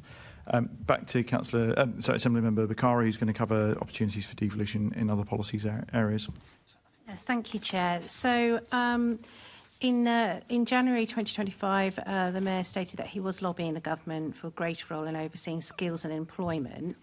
Can you tell us more about what's happened since the lobbying to the government? What has come of that? What specifically would the team, yourself, like to see going forward? So what we're looking for is an ability to shape London's skills system around the unique needs of London's economy, particularly how we develop, key action coming out of the kind of cross-party growth plan, which was to develop an inclusive talent strategy, which basically looks at how we can get Londoners into the good jobs being created in our city, but at every level of the economy, both from some of the kind of entry-level and lower-level skills work where there is public funding for, most of which comes to the Mayor at the moment, but it also in high stuff, which is almost entirely privately funded as well. And I've previously cited to the Assembly where we've looked for best practice across Europe, the SkillNet system in Ireland, which gets both public and private funding because it works.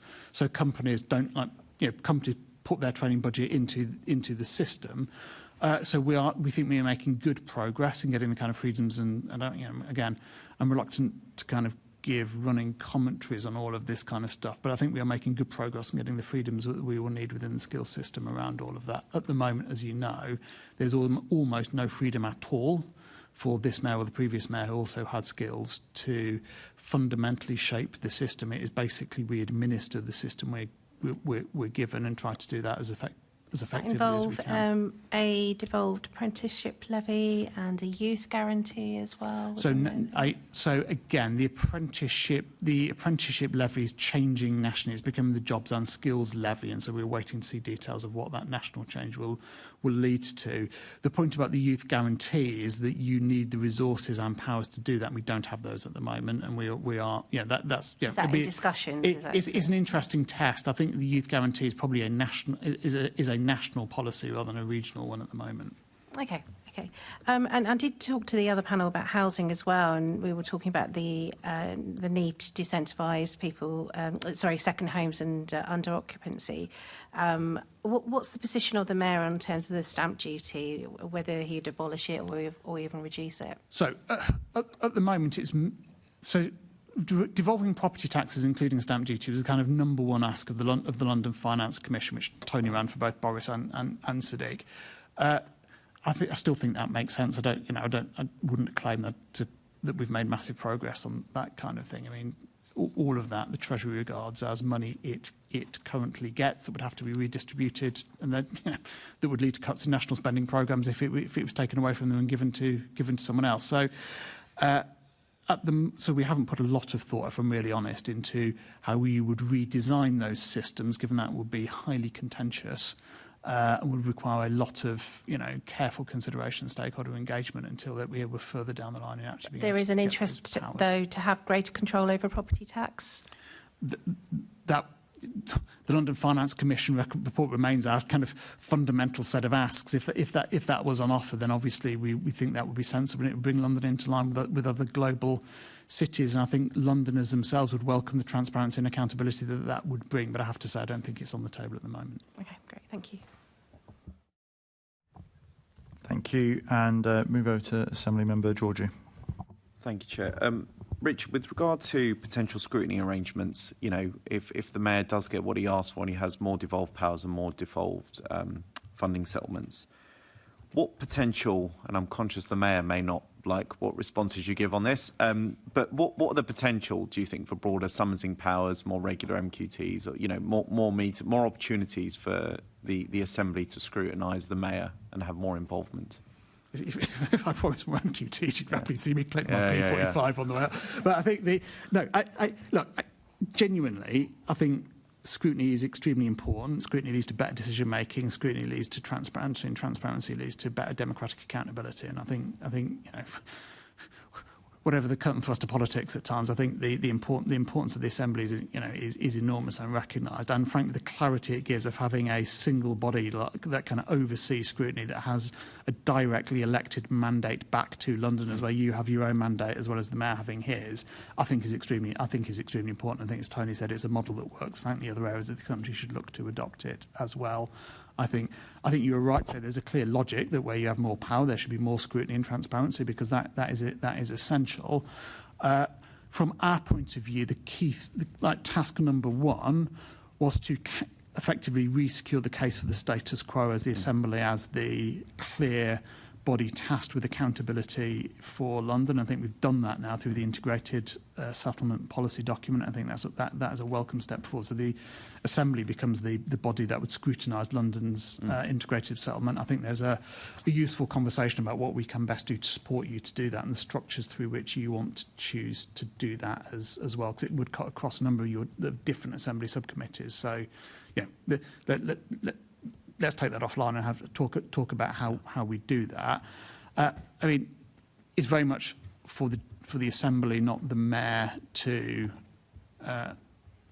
decide this.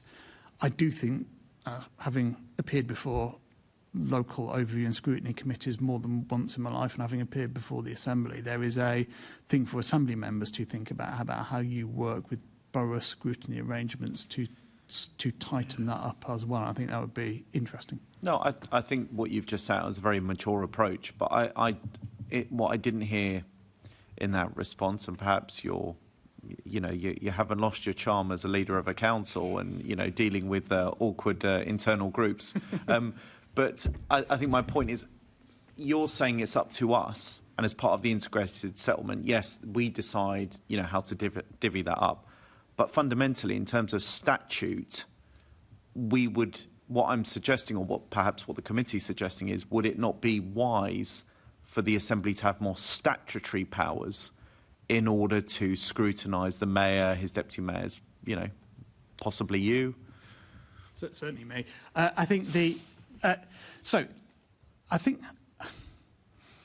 I think this is for further conversation about. I'm not trying to be non-committal on this. I just think there is quite a detailed conversation. I am also consciously aware that the GLA Act has a whole bunch of detail in it that, frankly, 25 years on, that we would quite like to get rid of. I mean, the idea that you specify to the precise number of 5 the number of staff you would need to have in a restructure before the chief officer has to bring that to an assembly feels to me to be a level of prescription that isn't right for that isn't appropriate for primary legislation.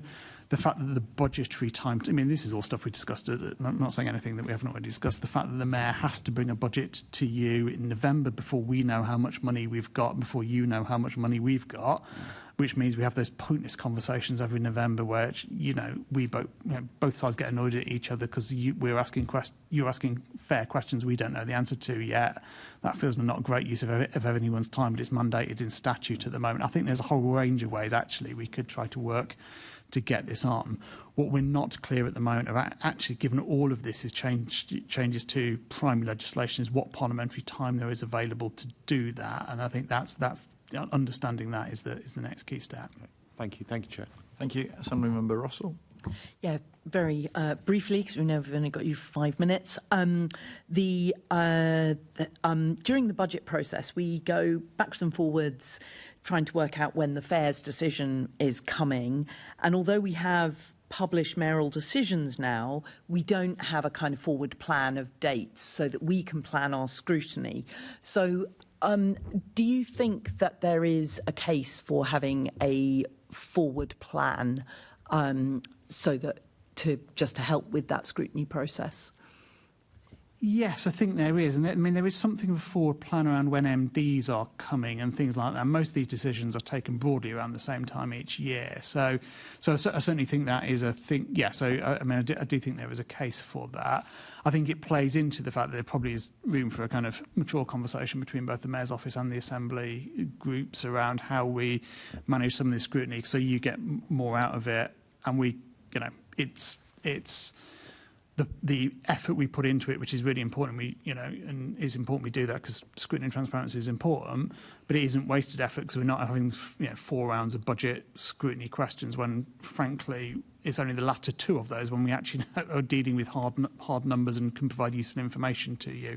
So we're not trying in any way to this to get out of scrutiny. I think there's a sensible conversation we could all have about how we make that scrutiny more useful for everyone's time.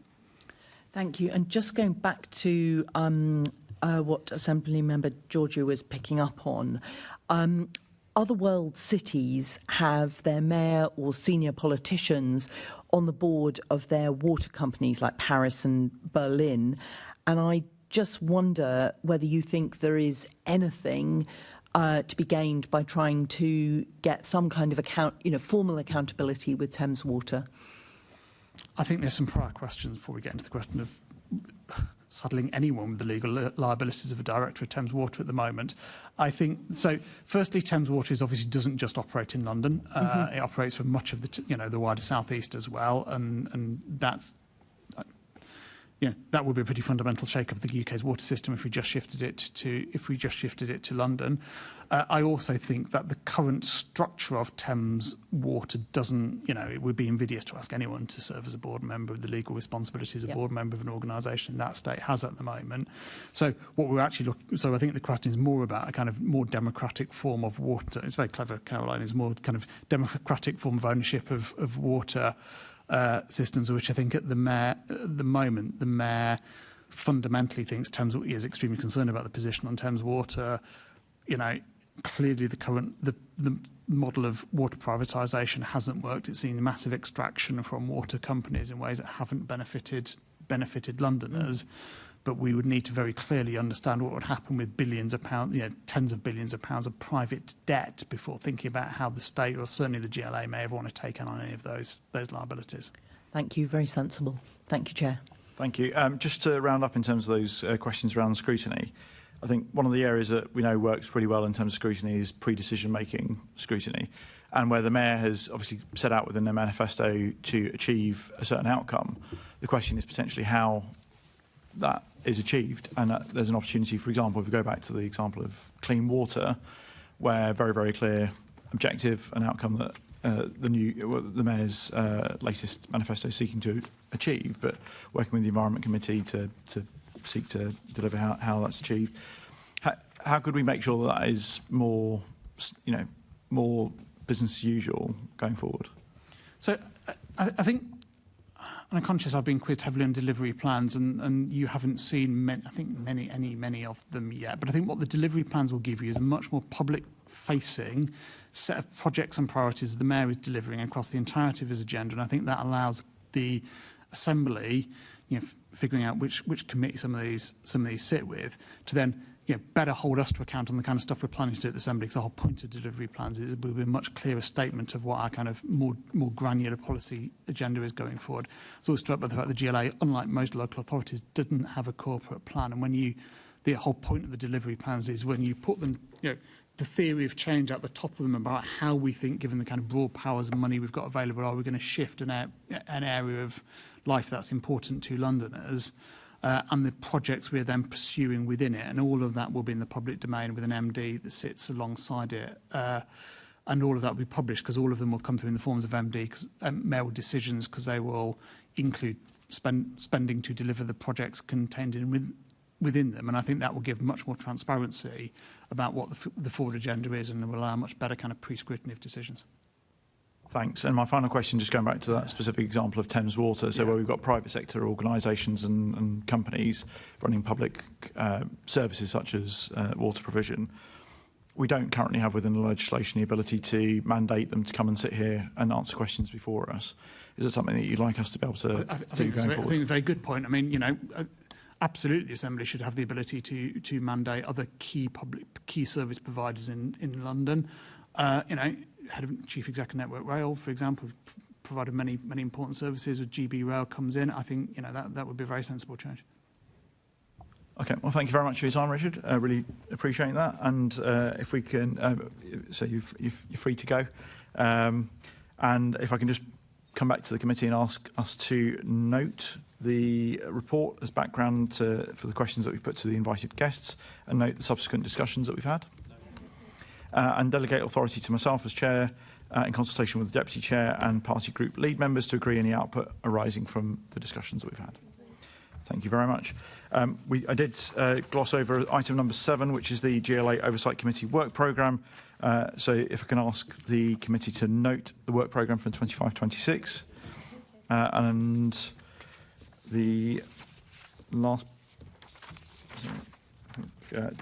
item of businesses. So we've got date of next meeting.